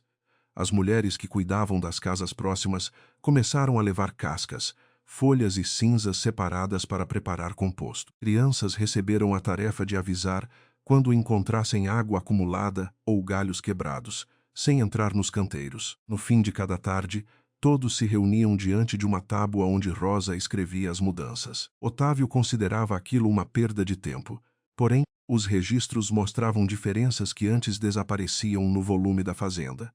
Um grupo resistia melhor à umidade, outro respondia mais rápido quando recebia sombra. Um terceiro não produzia brotos numerosos, mas mantinha raízes firmes mesmo em solo pobre. Elisa começou a entender que Cecília não havia procurado uma planta perfeita. Construíra uma rede em que cada fraqueza era compensada pela força de outra origem. Pequena Esperança modificou também a casa de apoio. Quitéria passou a levar café ao amanhecer, Bento deixava ferramentas para o dia seguinte e Rosa ocupou uma mesa inteira com cópias dos livros antigos. Miguel aparecia ao fim das jornadas para conferir mapas, mas nunca permanecia além do necessário. Certa noite, Elisa encontrou uma marca numa planta e perguntou se ele lembrava quem cuidava daquele viveiro. Miguel fechou os olhos por alguns segundos e disse que a família Rocha vivia perto do antigo moinho, antes de Otávio transformar a área em pasto. No dia seguinte, conduziu o grupo até lá e encontrou 2 pés de café quase engolidos pelo mato. Um deles estava morto. O outro ainda tinha um ramo verde. Elisa pediu que não tocassem na planta até registrar tudo. Miguel ficou ao lado dela enquanto o sol descia e falou sobre a infância, quando Cecília o mandava buscar água para as mudas, e depois fingia não perceber que ele comia os doces guardados no depósito. Foi a primeira lembrança que ofereceu sem usar o passado como defesa. Elisa ouviu até o fim. Não significava perdão. Significava apenas que, por alguns minutos, os dois lembraram da mesma mulher sem permitir que Otávio ocupasse todo o espaço entre eles. 3 semanas depois, chegou um telegrama da casa exportadora informando que os credores antecipariam a inspeção. Não viriam em 40 dias, como previsto, mas em 12. A notícia encontrou Otávio no escritório diante de livros que mostravam uma queda de produção ainda maior do que ele admitira. Se os representantes vissem apenas pequenos canteiros em recuperação, poderiam concluir que a fazenda não tinha capacidade para cumprir os próximos pagamentos. Dr. Silas Barreto sugeriu enxertar centenas de pés usando as estacas mais vigorosas do viveiro central e das árvores trazidas por Elisa, criando fileiras que parecessem uniformes durante a visita. Otávio sabia que ela recusaria. Também sabia que os primeiros brotos saudáveis poderiam não impressionar homens interessados em volume. Esperou Elisa partir para o 6º setor e chamou Silas ao galpão. Ordenou que uma equipe trabalhasse durante a noite, retirando ramos de uma única matriz do viveiro central e usando o mesmo método em 3 áreas próximas ao caminho principal. Quando chegarem, verão recuperação, disse. Silas perguntou o que fariam se Elisa descobrisse. Otávio respondeu que, se o resultado fosse bom, ela não poderia contestar. Se fosse ruim, a responsabilidade técnica já estaria ligada ao nome dela. Miguel ouviu parte da ordem ao passar pelo corredor lateral, mas não entrou no escritório. Seguiu Silas até o galpão e viu os homens separando lâminas, cordas e caixas sem registro. Seu primeiro impulso foi procurar Elisa, mas lembrou que, 10 anos antes, acusara Otávio apenas dentro da própria cabeça e depois cumprira o que lhe mandavam. Dessa vez queria impedir que o tio dela pudesse negar. Pediu a um jovem trabalhador que anotasse os nomes dos convocados, tentou obter a ordem escrita e foi até a casa de Joaquim para buscar 2 pessoas que confirmassem o movimento. Cada passo parecia prudente. Cada minuto, porém, afastava-o da única ação que realmente importava. Quando voltou ao galpão, a equipe já havia iniciado os cortes. Miguel confrontou Silas, que mostrou uma autorização assinada por Otávio, e ameaçou dispensar quem se recusasse. Miguel reuniu os papéis, guardou uma cópia e decidiu esperar o amanhecer para apresentar tudo diante de Elisa e dos trabalhadores. Convenceu-se de que algumas horas fariam a diferença entre uma acusação e uma prova. Não percebeu que, para Elisa, o silêncio tinha sempre a mesma duração, fosse uma década ou uma noite. Trabalhou até quase o amanhecer e realizou mais de 600 enxertos com material retirado da mesma origem. Alguns cortes foram feitos por homens sem treinamento, outros receberam amarrações apertadas demais, e muitos pés estavam enfraquecidos para suportar a intervenção. Quando Elisa voltou ao setor principal, encontrou as ferramentas molhadas, ramos empilhados e etiquetas sem assinatura. A primeira planta cortada ainda soltava seiva. Ela chamou Rosa, Bento e Miguel, mas foi Silas quem apareceu com a autorização. Otávio chegou pouco depois e disse que não podia esperar semanas por uma experiência pequena enquanto a fazenda estava prestes a ser tomada. Elisa perguntou quem havia usado o nome dela para comandar o serviço. Otávio respondeu que a técnica era a mesma ensinada por ela e que todos estavam trabalhando para o mesmo objetivo. Não, disse Elisa, examinando uma amarração que já começava a ferir o caule. O senhor copiou um gesto e retirou tudo o que dava sentido a ele. Mandou soltar as faixas, interromper novos cortes e separar as plantas por horário. Mas parte do dano já estava feito. Por dias, os enxertos pareceram resistir. Otávio usou esse intervalo para levar o administrador e alguns compradores até as fileiras, apresentando-as como resultado do plano de recuperação. Elisa proibiu Rosa de inserir aqueles pés nos registros oficiais do Viveiro da Serra e entregou a Otávio um documento afirmando que o serviço fora realizado contra sua orientação. Ele recusou-se a assinar o recebimento. No quinto dia, as primeiras folhas começaram a dobrar. No sexto, os pontos de união escureceram em dezenas de plantas. No sétimo, uma sequência inteira perdeu vigor ao mesmo tempo, como se a fraqueza passasse de caule em caule. Elisa tentou salvar parte dos pés, retirando amarrações, corrigindo cortes e reduzindo a exposição. Mas os enxertos tinham sido feitos sobre raízes doentes e carregavam material de uma origem já enfraquecida. O fracasso era visível do caminho principal. Quando os representantes dos credores chegaram 2 dias depois, encontraram fileiras de folhas caídas e trabalhadores retirando ramos mortos. Otávio não contou que havia ordenado o serviço. Disse apenas que Santa Amália seguira o método apresentado por Elisa e que os resultados não correspondiam às promessas. A reunião aconteceu no salão onde, 10 anos antes, Elisa ouvira que a mãe deixara apenas dívidas. Otávio colocou sobre a mesa os relatórios dos enxertos mortos e afirmou que a fazenda não podia continuar financiando tentativas incertas. Propôs vender as 7 áreas próximas às casas dos trabalhadores, argumentando que eram pequenas, dispersas e menos produtivas. O dinheiro cobriria parte da dívida e permitiria concentrar recursos no viveiro central. Elisa compreendeu imediatamente a intenção. Se aquelas áreas fossem vendidas, as árvores sobreviventes e os últimos vestígios do método de Cecília ficariam separados da fazenda ou seriam arrancados pelos novos proprietários. O senhor provocou o fracasso para justificar a venda, disse. Otávio respondeu que ela buscava culpados porque não aceitava que sua técnica tivesse limites. Diante dos credores, exibiu a autorização assinada, mas omitiu as instruções de Elisa e os registros separados por Rosa. Durante alguns minutos, pareceu que a mesma lógica de 10 anos antes se repetiria. Um homem com livros e autoridade transformaria sua versão em verdade, enquanto os outros temeriam falar. Rosa abriu então a pasta que Miguel havia reunido e mostrou os nomes dos trabalhadores chamados durante a noite, os horários e a cópia da ordem de Otávio. Bento apresentou as etiquetas sem registro, e Silas tentou negar que os cortes fossem de uma única matriz, até Elisa colocar diante dele 3 amostras com cicatrizes idênticas. Os credores não encerraram a reunião, mas deixaram claro que a tentativa irregular diminuía a confiança na administração da fazenda. Otávio voltou-se para Miguel e perguntou quando aqueles documentos haviam sido retirados. Foi nessa hora que Elisa percebeu a parte que ainda não conhecia. Miguel tinha a cópia desde a noite anterior. Ele ouvira a ordem antes de os cortes começarem. Poderia tê-la avisado. Não o fizera. Elisa esperou a sala esvaziar antes de confrontá-lo no corredor. Perguntou a que horas descobrira o plano. Miguel respondeu que pouco depois das 10. Ela havia voltado ao setor principal às 6 da manhã. 8 horas. 8 horas em que ele buscara testemunhas, recolhera papéis e tentara construir um caso seguro. Eu precisava provar, disse. Elisa encostou a mão ferida na parede, sentindo o pano pressionar a cicatriz já quase fechada. Você precisava decidir que, se corresse até ela sem documento, Otávio negaria e Silas continuaria o trabalho em outro lugar. Então você escolheu deixar que cortassem 600 plantas para ter certeza de que ninguém poderia chamar você de mentiroso. Afirmou que tentara interromper o serviço.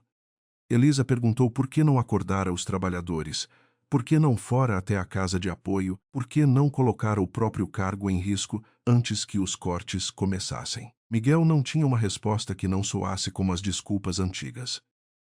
Sua prudência havia protegido a verdade futura e abandonado o presente. Otávio aproveitou o rompimento.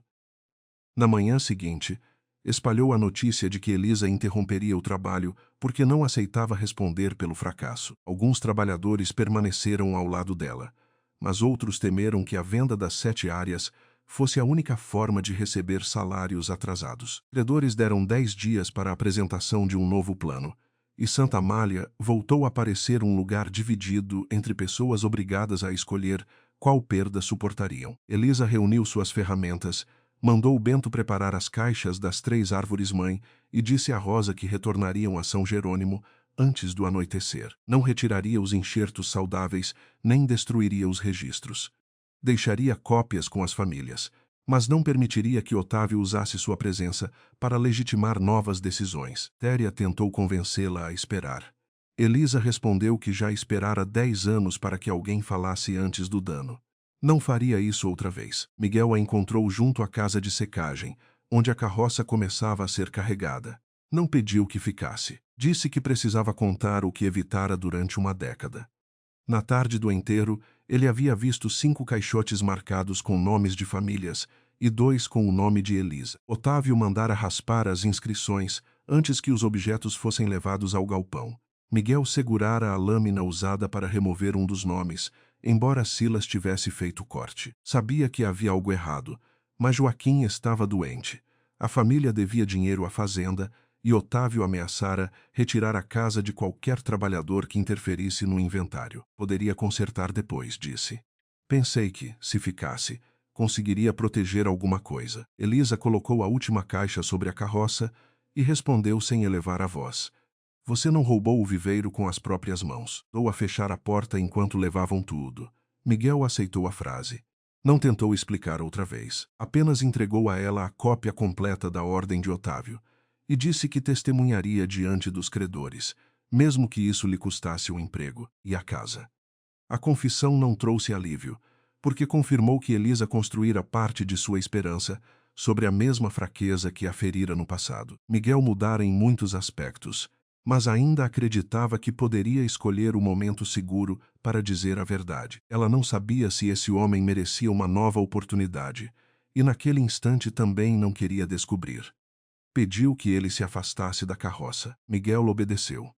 Os trabalhadores observavam de longe, alguns com raiva, outros com medo, e todos percebiam que o fracasso das plantas havia exposto algo maior do que uma disputa técnica. Santa Amália não estava doente apenas por causa das raízes enfraquecidas. Estava doente porque cada pessoa esperava que outra assumisse o primeiro risco. Quando Elisa subiu para conduzir a carroça, Quitéria apareceu carregando uma caixa de madeira pequena, escurecida pelo tempo e presa por um cordão já gasto. Disse que a encontrara sob o assoalho do antigo quarto de ferramentas, num espaço que Cecília lhe pedira para não abrir enquanto Otávio controlasse o viveiro. Elisa perguntou por que a caixa permanecera escondida mesmo depois de sua volta.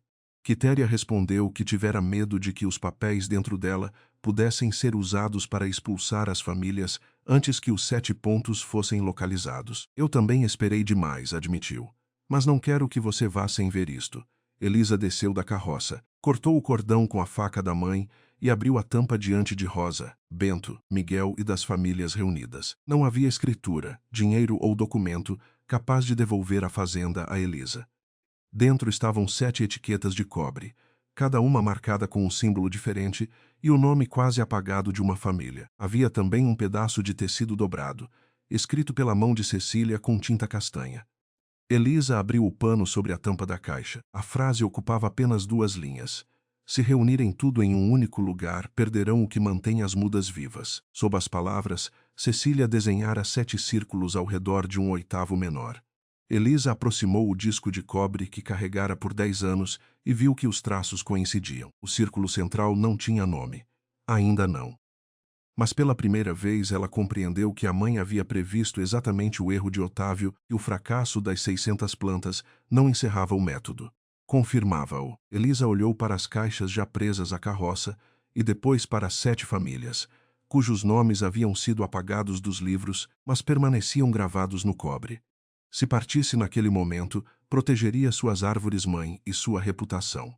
Também deixaria Otávio vender os lugares que guardavam a única diversidade capaz de reconstruir Santa Amália. Ficar significava trabalhar ao lado de pessoas que a haviam traído, confiar em testemunhos tardios e aceitar que a verdade poderia exigir dela mais do que exigir a devolução de um nome. Durante alguns segundos, ninguém se moveu. Então Elisa retirou a primeira corda que prendia uma das caixas.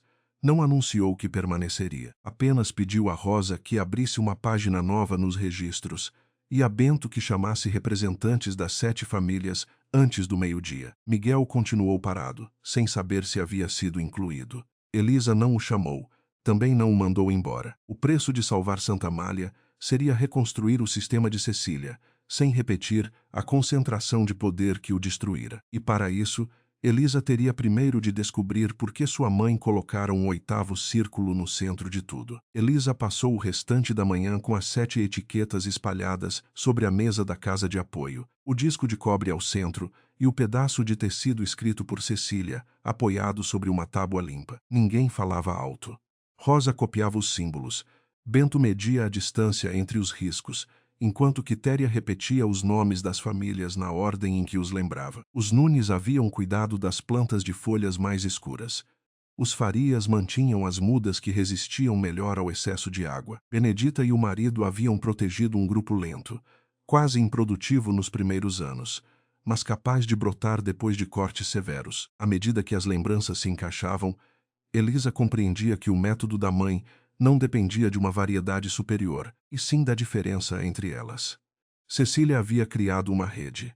Cada viveiro guardava uma resposta que os outros não possuíam, que circulavam para impedir que uma única fraqueza se repetisse por toda a fazenda. Otávio tomara essa rede, arrancara os nomes, reunira as matrizes num único lugar e vendera a uniformidade como se fosse força. Durante alguns anos, os lucros subiram. Depois, a fragilidade escondida começou a cobrar o preço. Rosa encontrou nos livros mais recentes uma sequência que confirmava a hipótese. Nos 3 primeiros anos após a centralização, Santa Amália vendera quase o dobro de mudas, porque o viveiro central produzia rápido e em grande quantidade. A partir do 4º ano, porém, os registros de reposição aumentaram, as perdas cresceram e os compradores passaram a reclamar de plantas que enfraqueciam depois da 2ª estação. Otávio compensara o problema, escolhendo sempre as matrizes mais produtivas, o que reduziu ainda mais a diversidade. Elisa observou as colunas de números e percebeu que o tio não destruíra o sistema num único ato de maldade. Fizera isso em pequenas decisões que pareciam eficientes quando analisadas separadamente. Um nome raspado, um viveiro desmontado, uma muda lenta descartada, uma família afastada, uma matriz escolhida porque produzia mais rápido. Somadas, essas decisões transformaram uma estrutura resistente numa aparência de prosperidade. Roubou só as plantas, disse Bento. Roubou a maneira de mantê-las vivas. Elisa tocou o círculo menor no disco de cobre e respondeu que ainda faltava entender por que Cecília o colocara no centro. A reunião com as 7 famílias aconteceu no antigo galpão de secagem, porque Elisa se recusou a discutir o futuro do viveiro dentro da casa grande. Compareceram homens e mulheres que haviam trabalhado com Cecília, filhos que só conheciam a história por lembranças incompletas, e alguns pequenos produtores de São Jerônimo convidados por Rosa, para explicar como o viveiro da Serra organizava seus registros. Otávio chegou acompanhado de Silas e do contador, levando consigo os representantes dos credores que retornariam no dia seguinte para uma decisão. Elisa começou mostrando o tecido, as etiquetas e o mapa dos 7 pontos saudáveis. Explicou raízes, diferenças de solo, circulação de enxertos e como a concentração de matrizes reduzira a resistência do conjunto. Depois apresentou as perdas do viveiro central e os primeiros resultados. Dos lotes preparados conforme o plano, mais de 4/5 permaneciam vivos. Dos 600 enxertos ordenados por Otávio, menos de 1/3 ainda mostrava recuperação possível. Otávio ouviu até o fim antes de responder. Disse que a hipótese podia estar correta, e ainda assim, o novo modelo seria inviável, porque 7 viveiros exigiriam mais trabalhadores, mais fiscalização e mais tempo. A fazenda devia salários, juros e entregas. Dividir controle num momento de crise Segundo ele, seria entregar Santa Amália a pessoas sem experiência administrativa. Benedita perguntou se 10 anos de experiência, sob o comando dele, não haviam terminado diante de árvores mortas. O contador tentou interrompê-la, mas Elisa ergueu a mão e disse que ninguém seria silenciado naquela reunião. Otávio então dirigiu-se à sobrinha. Você quer substituir uma administração por 7? Elisa respondeu que não. Queria substituir uma administração fechada por responsabilidades verificáveis. Cada família manteria um viveiro, mas nenhuma poderia vender, trocar ou retirar matrizes sem registro comum. Os dados ficariam expostos num quadro central e seriam copiados em livros mantidos em 2 lugares diferentes. Otávio riu sem humor. Operativa escondida dentro da minha fazenda. Elisa olhou para os representantes dos credores. A fazenda que o senhor chama de sua só continua existindo, porque o trabalho dessas pessoas permaneceu vivo longe do viveiro que controlava. A discussão teria terminado numa nova recusa se Miguel não tivesse entrado pelo fundo do galpão com uma pasta de couro e a chave do escritório pendurada na mão. Ele não procurou Elisa. Caminhou até a mesa dos credores, colocou a pasta diante deles e disse que precisava registrar uma declaração antes de qualquer acordo. Otávio ordenou que voltasse ao trabalho. Miguel respondeu que já não falava como administrador. Tirou do bolso uma folha escrita durante a madrugada e anunciou que renunciava ao cargo, casa cedida pela fazenda e a qualquer pagamento que dependesse de seu silêncio. O pai tentou se levantar, mas Quitéria segurou-lhe o braço, percebendo que aquela decisão não podia ser tomada por outra pessoa. Miguel então contou que, 10 anos antes, ajudara a transportar os caixotes de Cecília, vira os nomes de Elisa e das famílias e testemunhara a troca de etiquetas. Admitiu que segurara as caixas enquanto Silas raspava inscrições. Disse ainda que conhecera parte da ordem dos enxertos em massa antes do trabalho começar e escolhera reunir provas em vez de alertar Elisa imediatamente. Não suavizou a própria responsabilidade. Eu usei o medo do meu pai perder a casa como motivo para ficar calado, afirmou. Depois usei a ideia de que precisava de certeza. Nas 2 vezes, outras pessoas pagaram pelo tempo que eu levei para escolher. Silas chamou a declaração de vingança pessoal, mas Miguel abriu a pasta e entregou cópias das ordens, registros de transferência e listas de trabalhadores convocados durante a noite. Havia também um livro menor, encontrado no fundo do armário do administrador, com anotações sobre a substituição das etiquetas antigas por números de talhão. Otávio perguntou como ele ousava retirar documentos da fazenda.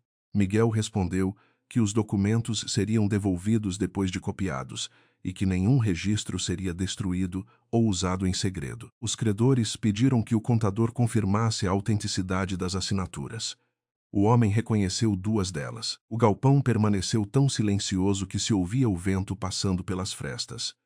Elisa observou Miguel, sem saber o que fazer com a mistura de raiva e respeito que aquela confissão produzia. Falara para salvá-la, porque ela já possuía provas suficientes para contestar Otávio.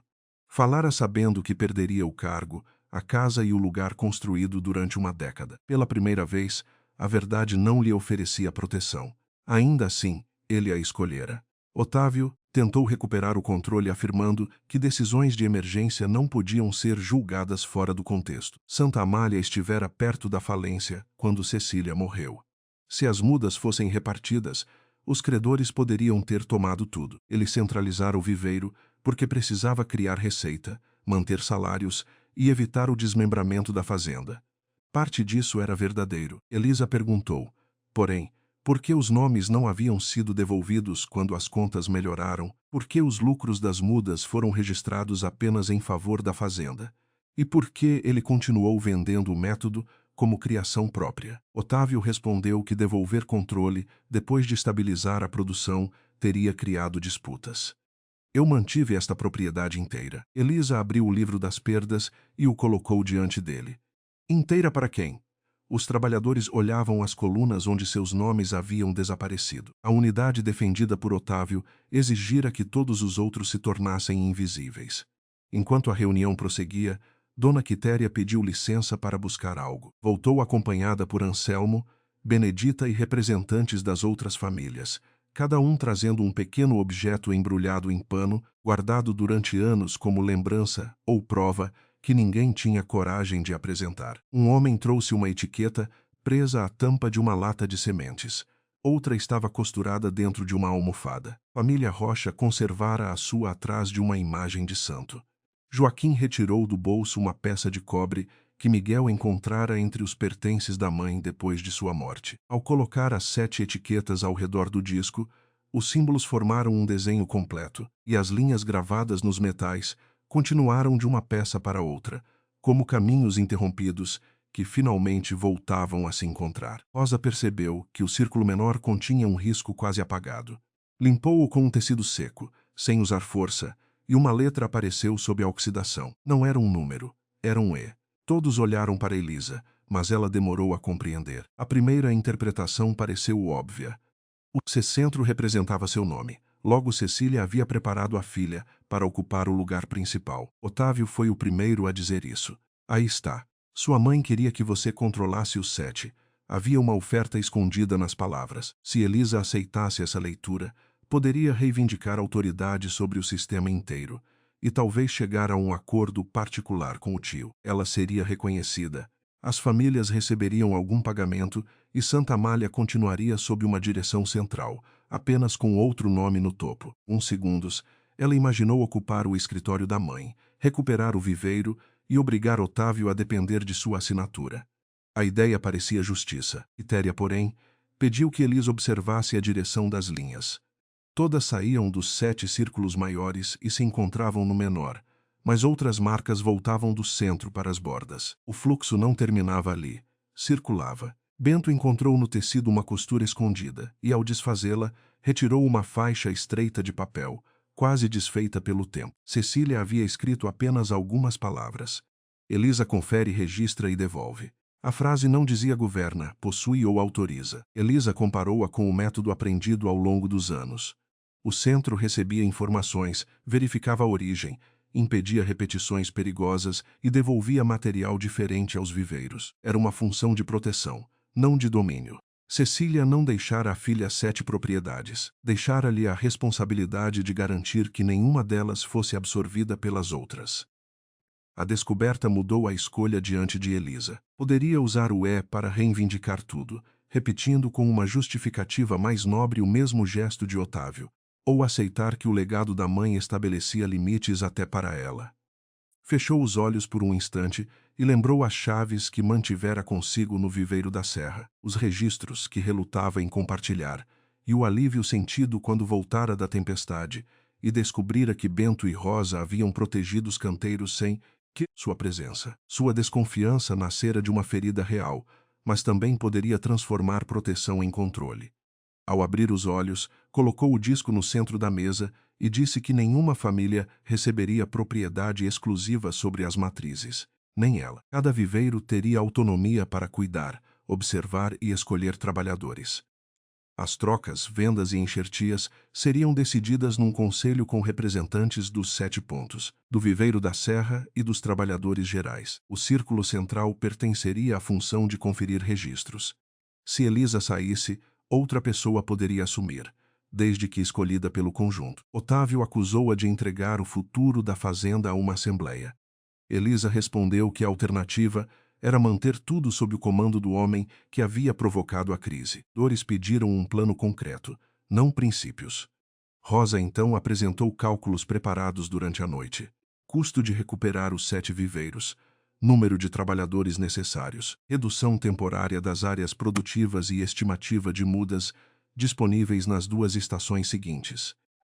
Bento mostrou compromissos assinados por pequenos produtores de São Jerônimo, dispostos a comprar lotes futuros se a origem fosse registrada, e se parte do pagamento pudesse ser feita antecipadamente em ferramentas, alimentos ou transporte.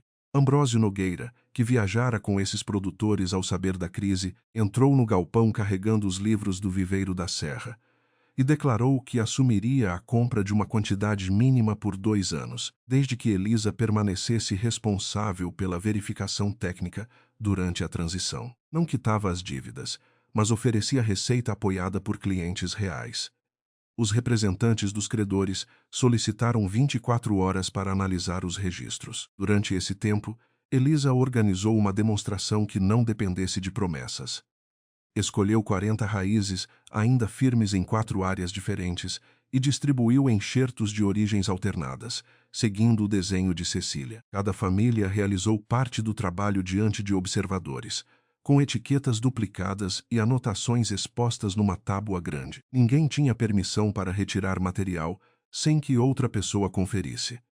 Miguel trabalhou como qualquer ajudante, sem dar ordens, carregando terra e substituindo estacas. Quando Silas recusou-se a receber instruções de Benedita, Elisa disse que ele poderia participar sob as mesmas regras ou abandonar o serviço. O homem escolheu ir embora, sabendo que os documentos apresentados tornariam difícil manter seu cargo. Otávio permaneceu à distância. Não impediu o trabalho, mas também não colaborou. Na manhã seguinte, 34 dos 40 enxertos mantinham cor e psreção à base. Era cedo demais para garantir sobrevivência. Mas o resultado superava qualquer lote recente da fazenda. Áreas reagiam de maneira diferente, permitindo ajustar sombra e umidade sem repetir o mesmo erro em todos os pontos. Os credores reconheceram que o plano tinha base, embora lembrassem que Santa Amália não produziria o suficiente para cumprir os contratos antigos. Elisa não pediu perdão das dívidas. Propôs reduzir a produção, vender equipamentos comprados durante a expansão e suspender o plantio de áreas novas por 2 safras. Casa exportadora receberia parte da colheita existente e prioridade na compra das mudas futuras, sem direito exclusivo sobre o método. Salários atrasados teriam precedência sobre retiradas da família Monteiro. O acordo exigia que Otávio perdesse o poder de ordenar gastos ou vendas sem assinatura de 2 representantes do conselho. Foi essa última condição que quase encerrou tudo. Otávio disse que preferia vender parte da propriedade a permanecer como figura decorativa na fazenda dos próprios antepassados. Elisa respondeu que ele não era uma figura decorativa, mas alguém sendo impedido de decidir sozinho depois de usar a fazenda como extensão do próprio medo. Você não entende o que significa manter um nome vivo, disse ele. Elisa olhou para as 7 etiquetas sobre a mesa. Entendo melhor do que o senhor.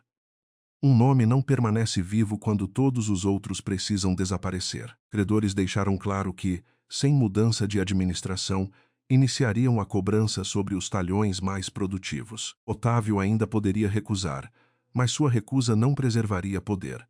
Apenas anteciparia a perda. A assinatura foi marcada para o terreiro diante dos trabalhadores, porque Elisa exigiu que a mesma comunidade que assistira ao apagamento de Cecília testemunhasse a correção. Uma mesa comprida foi colocada onde a antiga placa do viveiro caíra na lama 10 anos antes. Não havia festa, música ou decoração. Havia livros, cópias às etiquetas e uma nova tábua onde se lia Viveiro Cecília Monteiro, mantidos por 7 famílias. Otávio chegou por último, levando o documento que encerrava sua autoridade exclusiva. Antes de assinar, precisaria reconhecer publicamente a origem do trabalho vendido durante anos sob o nome da fazenda. Ele leu a declaração preparada e tentou alterar uma frase, substituindo "mandei retirar" por "foram retirados". Rosa recusou a mudança. Não se tratava de uma diferença de estilo. Era a distância entre admitir uma decisão e escondê-la numa construção sem responsável. Otávio ergueu os olhos e encontrou pessoas que conhecia desde criança. Algumas dependiam da fazenda. Outras haviam perdido parentes sem nunca ouvir um pedido de desculpas. Miguel estava entre elas, sem a chave do escritório ou o distintivo de administrador. Elisa permanecia junto à mesa. Não como a jovem de 17 anos obrigada a sair antes do pôr do sol, mas como alguém que podia abandonar o acordo se a verdade fosse diminuída. Otávio respirou fundo e leu.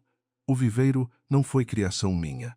Pertenceu ao trabalho de Cecília Monteiro, de Elisa e das famílias cujos nomes eu mandei retirar. Sua voz não falhou, mas a última palavra saiu mais baixa. Elisa corrigiu antes que ele pousasse o papel. Não pertenceu. Tem-se ao trabalho de todos eles. Otávio olhou para o conselho recém-formado e repetiu a frase no presente. Depois assinou. Ninguém aplaudiu. Foi a primeira a aproximar-se da tábua e tocar o nome da própria família. Pediu que Miguel o ajudasse a assinar como testemunha, pois a mão tremia. Quitéria colocou as 7 etiquetas dentro de uma caixa de vidro simples, não como relíquias intocáveis, mas como provas de que os registros poderiam desaparecer quando ficavam sob a guarda de uma única pessoa. E seriam mantidas na casa de apoio e no galpão central. Otávio entregou a chave do escritório a Rosa e a um representante escolhido pelos trabalhadores. Continuaria responsável por negociações externas durante a transição, mas nenhuma decisão seria válida sem registro e conferência. Sua punição não veio como expulsão. Veio na obrigação de permanecer e assistir ao trabalho ser reorganizado por aqueles que ele considerara incapazes. Miguel não se aproximou de Elisa depois da assinatura.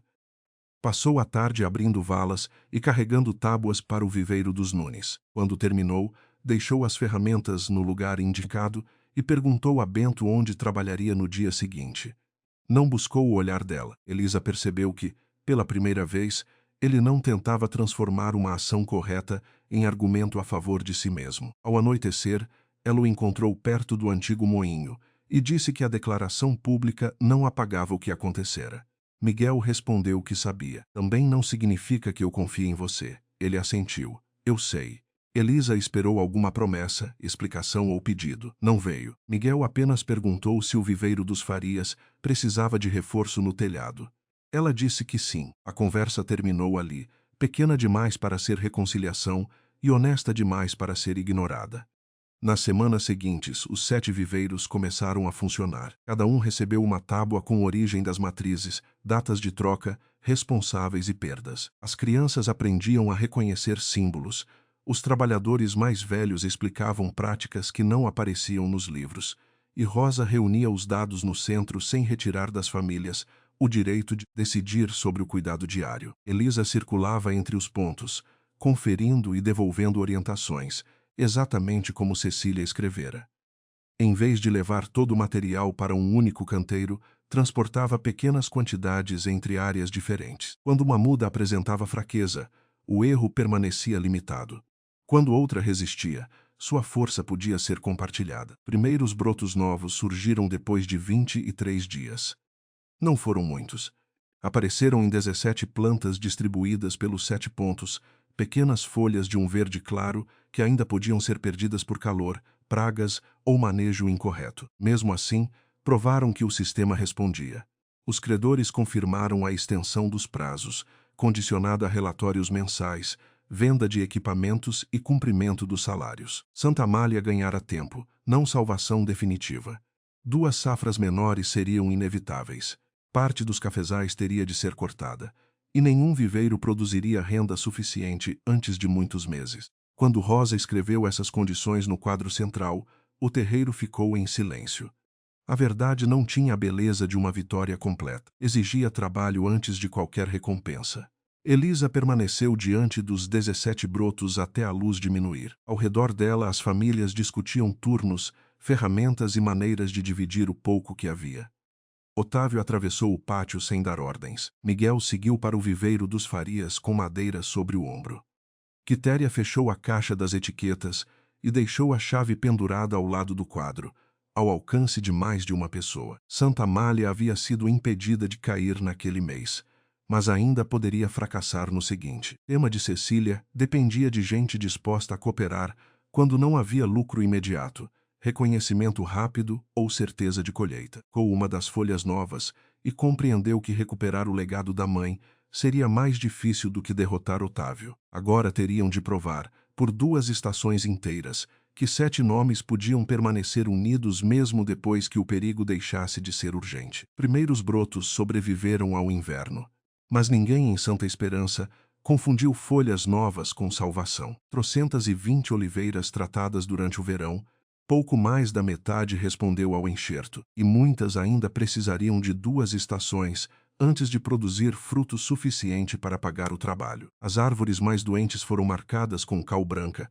e Mateu percorreu cada fileira ao lado de Clara, anotando quais poderiam ser recuperadas e quais precisavam ser retiradas para impedir que a enfermidade continuasse avançando pelas raízes. Dona Mercedes acompanhou a avaliação da varanda, sem dar ordens, porque o acordo firmado diante dos trabalhadores retirara dela o direito de decidir sozinha sobre o futuro do olival. Quando viu os primeiros troncos serem cortados, segurou o corrimão com as 2 mãos. Aquelas árvores haviam sido plantadas por seu pai, e, em alguns casos, pelo avô de Isabel. Durante muitos anos, Mercedes confundira preservar a memória da família com impedir qualquer mudança. Agora precisava assistir a parte daquela memória ser retirada para que o restante pudesse viver. Mateu não lhe ofereceu consolo fácil. Explicou apenas que uma raiz doente não se tornava saudável por carregar um nome antigo. Clara ficou ao lado da avó, mas não tocou sua mão. A proximidade entre as duas ainda era feita de escolhas pequenas, e nenhuma delas tinha o direito de apressar a seguinte. A venda dos equipamentos começou na semana seguinte. Álvaro levou ao pátio 2 prensas modernas, um motor comprado a crédito e vários tanques grandes que a fazenda não tinha produção suficiente para usar. O dinheiro recebido não quitou todas as dívidas, pagou os salários atrasados, cobriu parte dos empréstimos e garantiu ferramentas para os viveiros comunitários. Mateu insistiu que os trabalhadores fossem pagos antes de qualquer reparo na casa principal. Uma parte do telhado continuou fechada por meses, e 3 salas permaneceram vazias, cobertas por lençóis, enquanto as famílias que haviam trabalhado sem receber recuperavam o que lhes era devido. Mercedes não protestou. Entregou as chaves do escritório a uma comissão formada por 2 trabalhadores, Rosa, responsável pelas contas, e um representante dos pequenos produtores. Pela primeira vez, o livro-caixa deixou de ser guardado numa gaveta particular. Toda a compra, venda ou retirada, era escrita num quadro junto ao armazém. O viveiro comum não foi construído dentro dos muros da propriedade principal. Clara propôs instalá-lo perto da antiga Estrada das Carroças, numa faixa de terra que podia ser alcançada tanto pelos trabalhadores de Santa Esperança quanto pelas famílias dos sítios menores. Mateu concordou, mas pediu que a decisão fosse discutida com todos, porque não queria substituir o autoritarismo de Mercedes por uma autoridade silenciosa exercida em nome da filha. Durante a reunião, alguns homens defenderam que as mudas resistentes deveriam permanecer na fazenda até que a produção voltasse ao normal. Temiam que dividir material raro diminuísse as chances de recuperação.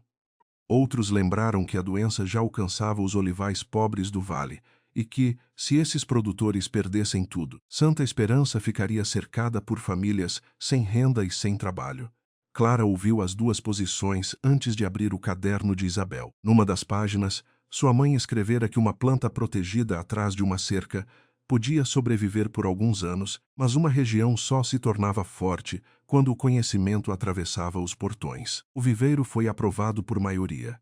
Cada família receberia poucas mudas no início, acompanhadas de orientação e registro, e devolveria ramos saudáveis ao sistema quando as árvores estivessem fortes. Ninguém receberia o bastante para controlar sozinho o futuro da variedade. Dona Mercedes levou quase um mês para fazer a confissão pública que prometera. Tivesse esquecido, mas porque cada frase exigia que desmontasse a versão dos acontecimentos usada durante 11 anos para justificar suas decisões. A reunião foi marcada diante da capela, no mesmo lugar onde Mateu havia sido acusado de roubo após a morte de Isabel. Compareceram trabalhadores, pequenos proprietários, comerciantes e pessoas que, no passado, repetiram a acusação sem perguntar se havia provas. Sobre a mesa estavam o caderno de Isabel, a faca de enxercia e a antiga bolsa de moedas que o administrador colocara no quarto de Mateu para incriminá-lo. Álvaro foi o primeiro a falar.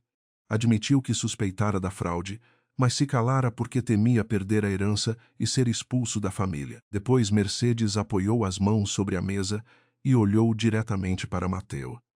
Disse que o julgara antes mesmo de encontrar a bolsa, porque não aceitava que Isabel escolhesse um homem sem terras e sem sobrenome influente. Admitiu que tratara o amor da filha como desobediência e a pobreza de Mateu como prova de desonestidade. Eu não procurei a verdade, declarou. Procurei uma razão para manter o controle sobre uma escolha que nunca me pertenceu. Ninguém aplaudiu. Aquilo não era uma homenagem, era a devolução tardia de uma verdade.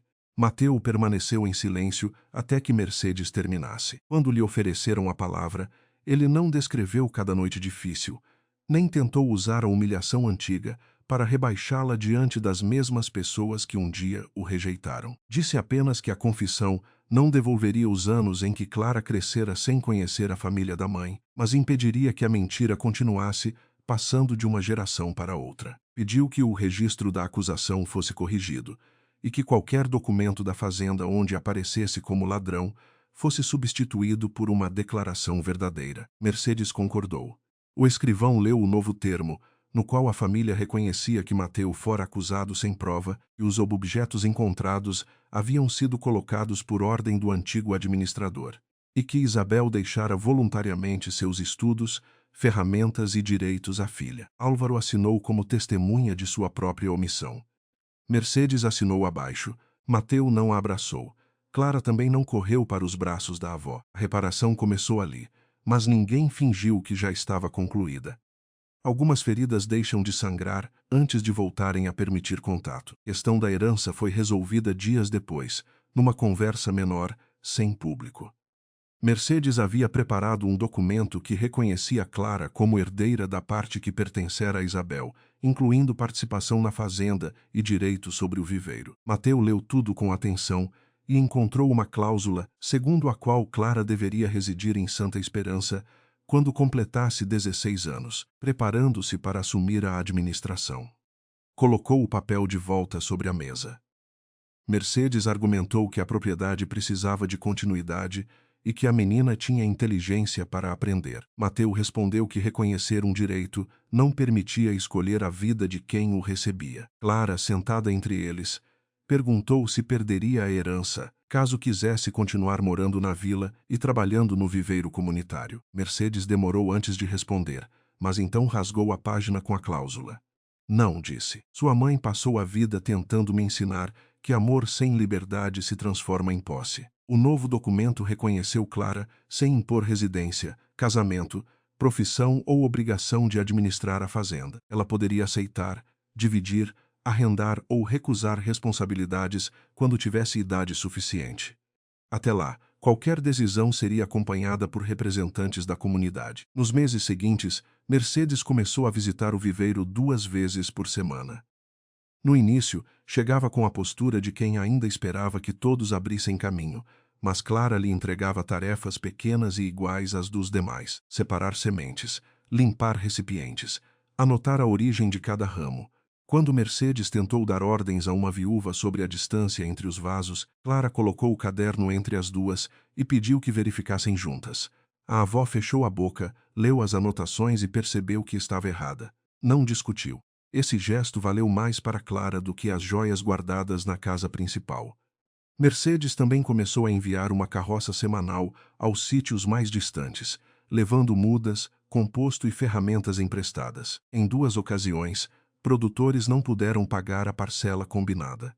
A velha proprietária quis suspender a entrega, mas lembrou o acordo e aceitou que devolvessem trabalho ou ramos no futuro. Não se transformou de repente numa mulher generosa.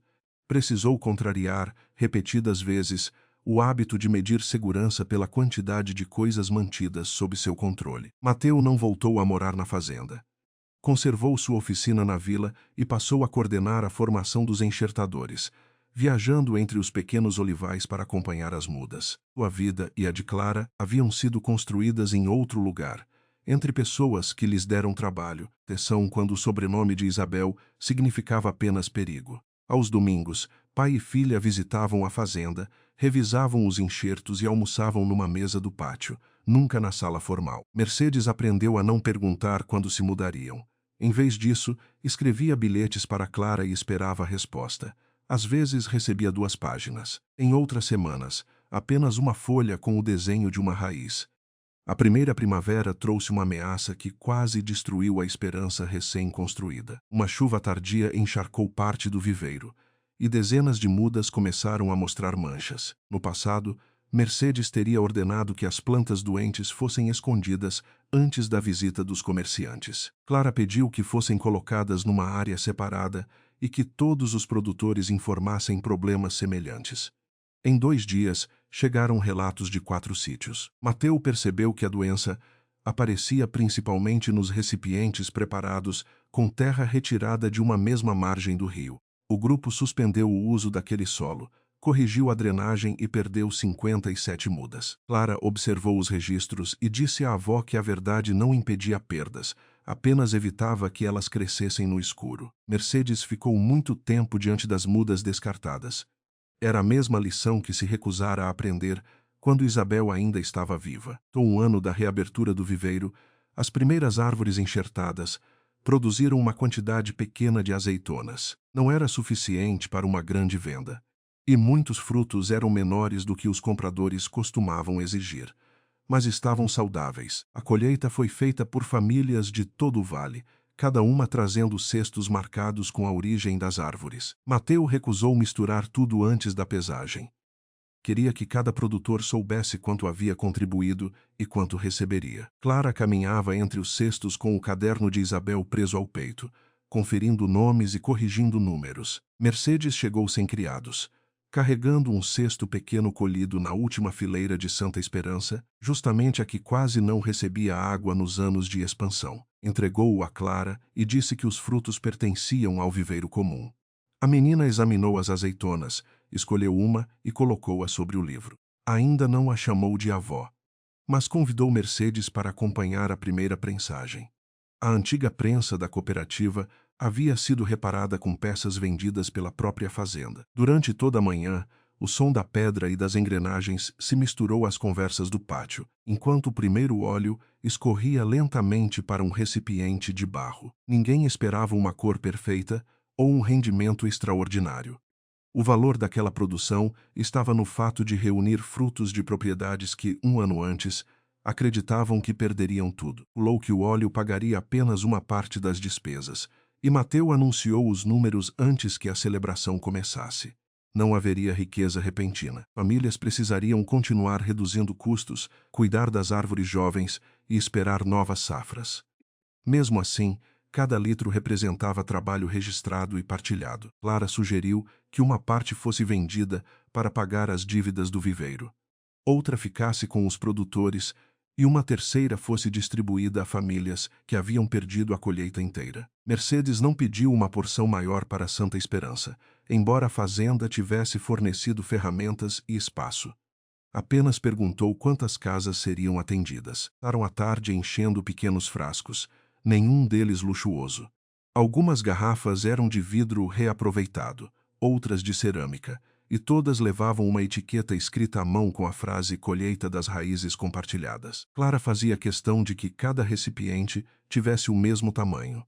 Os primeiros foram entregues aos trabalhadores mais velhos, depois às famílias que forneceram frutos e às casas onde havia crianças ou idosos. Quando restou a última garrafa, Rosa verificou a lista e percebeu que ainda faltava Dona Eulália, uma mulher que vivia no extremo norte do vale, além da estrada de pedra. Seu pequeno olival fora o primeiro a ser atingido pela doença e não produziram um único fruto naquele ano. A viagem levaria quase 2 horas e o céu ameaçava chuva. Mercedes ofereceu um empregado, mas Clara disse que queria levar a garrafa. Mateu preparou a carroça. Para surpresa de ambos, Mercedes pediu para ir junto. A estrada até a casa de Eulália era estreita e irregular, e em vários trechos Mercedes precisou descer para que a carroça atravessasse o barro. Não reclamou. Ao chegarem, encontraram a mulher consertando uma cerca, sem esperar visita. Clara entregou-lhe a garrafa e explicou que parte do óleo vinha das primeiras árvores cultivadas pelo viveiro comum.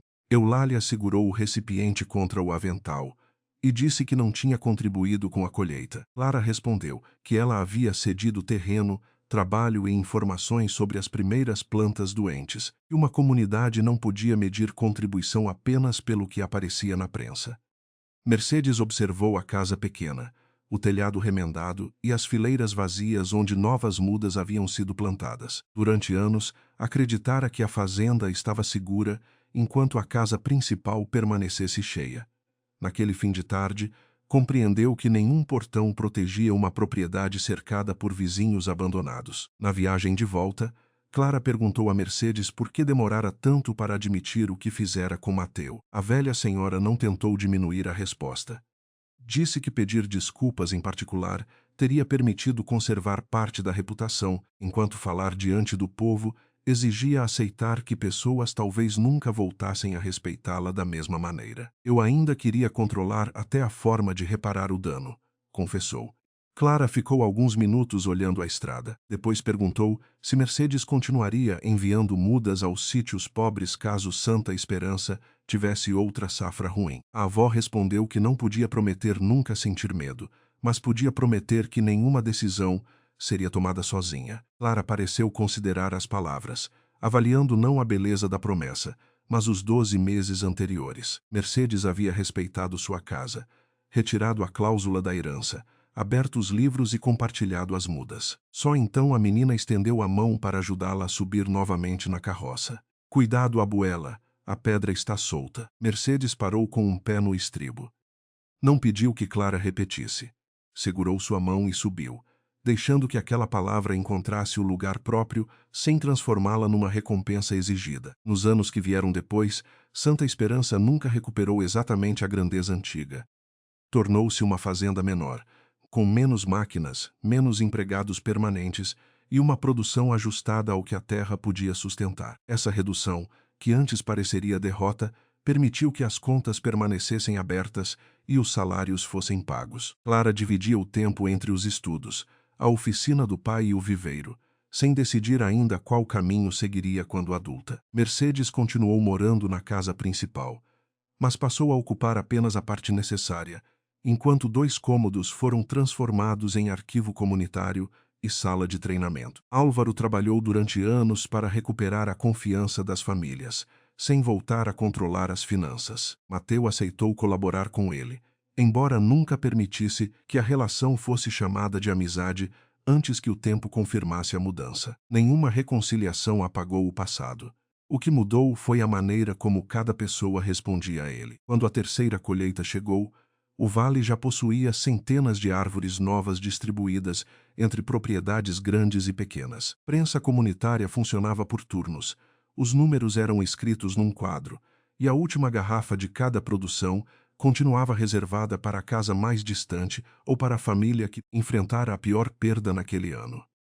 A tradição não nasceu como caridade, porque ninguém queria transformar os produtores pobres em pessoas obrigadas a agradecer. Era uma lembrança prática de que a colheita só podia ser chamada de boa quando alcançava também quem estava longe da fonte de recursos. Guardou a primeira etiqueta, manchada de óleo, dentro do caderno de Isabel. Ao lado, escreveu que o legado de sua mãe não era uma variedade de oliveira, uma fazenda ou um direito de herança. Era a obrigação de impedir que o conhecimento fosse cercado. Talvez essa seja a principal lição deixada por essa história. Proteger o que recebemos não significa fechar as mãos até que ninguém mais possa tocar. Em muitas famílias, o medo de perder bens, autoridade ou reputação faz com que pessoas bem-intencionadas acabem causando exatamente a ruptura que desejavam evitar. Mercedes não começou acreditando que era cruel. Ela acreditava que sabia o que era melhor para a filha, para a neta e para a fazenda. O dano nasceu quando transformou essa certeza no direito de decidir por todos. Reconhecer esse erro não exigiu apenas palavras. Exigiu abrir livros, devolver liberdade, dividir recursos e aceitar que o perdão poderia não chegar no momento desejado. Mateu também deixou uma lição importante. Defender a própria dignidade não o obrigou a viver alimentando vingança. Ele voltou para ajudar sem fingir que nada havia acontecido. Estabeleceu limites e recusou qualquer reconciliação comprada por terras ou dinheiro. Na vida real, perdoar não significa permitir que uma pessoa repita o mesmo comportamento. E estabelecer distância não significa carregar ódio. Às vezes, a atitude mais saudável é aceitar uma desculpa sem restaurar imediatamente a confiança. Confiança não nasce de um discurso forte. Ela cresce quando as promessas são repetidamente confirmadas por ações, principalmente quando ninguém está observando. Clara, por sua vez, não recebeu a responsabilidade de curar todos os adultos ao redor. Ela teve liberdade para observar, escolher e decidir quando a palavra abuela passaria a ter significado. Esse detalhe importa porque crianças e jovens não devem ser usados como pontes obrigatórias em conflitos familiares. Nenhuma pessoa deve ser pressionada a demonstrar carinho, perdoar rapidamente ou aceitar proximidade apenas para manter uma aparência de união. Famílias verdadeiramente restauradas respeitam tempo, limites e segurança emocional. Esta narrativa é uma obra de ficção criada para entretenimento e reflexão. Personagens, propriedades, acontecimentos, documentos e procedimentos descritos não representam pessoas ou casos reais. As situações relacionadas à herança, administração rural, doenças de plantas e acordos financeiros foram simplificadas para servir à história e não substituem orientação jurídica, financeira, agrícola ou psicológica profissional. Diante de conflitos semelhantes na vida real, procure pessoas qualificadas e serviços adequados à sua região antes de tomar decisões importantes. A quem acompanhou Mateu, Clara e Mercedes até esta última colheita, fica um conselho simples. Não espere uma crise para dizer a verdade que pode evitar um dano maior. Não confunda ajuda com controle. Quando errar, não tente escolher também o prazo em que o outro deverá perdoar. Mostre mudança nas decisões pequenas, especialmente naquelas que custam alguma coisa. Quando a vida lhe entregar conhecimento, oportunidade ou segurança, observe até onde eles chegam. Talvez haja alguém na última casa da estrada, esperando não por uma fortuna, mas por um sinal de que não foi esquecido. No fim daquela primeira tarde, depois de deixar a garrafa na casa de Eulália, a carroça de Mateu voltou lentamente para Santa Esperança. Clara estava sentada entre o pai e Mercedes, segurando o cesto vazio onde levara o óleo. O vale ainda mostrava espaços sem árvores, fileiras recém-plantadas e terrenos que levariam anos para voltar a produzir.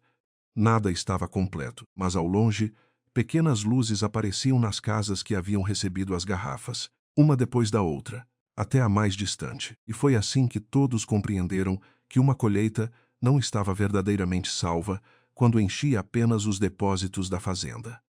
Ela só estava salva quando chegava à última casa do vale.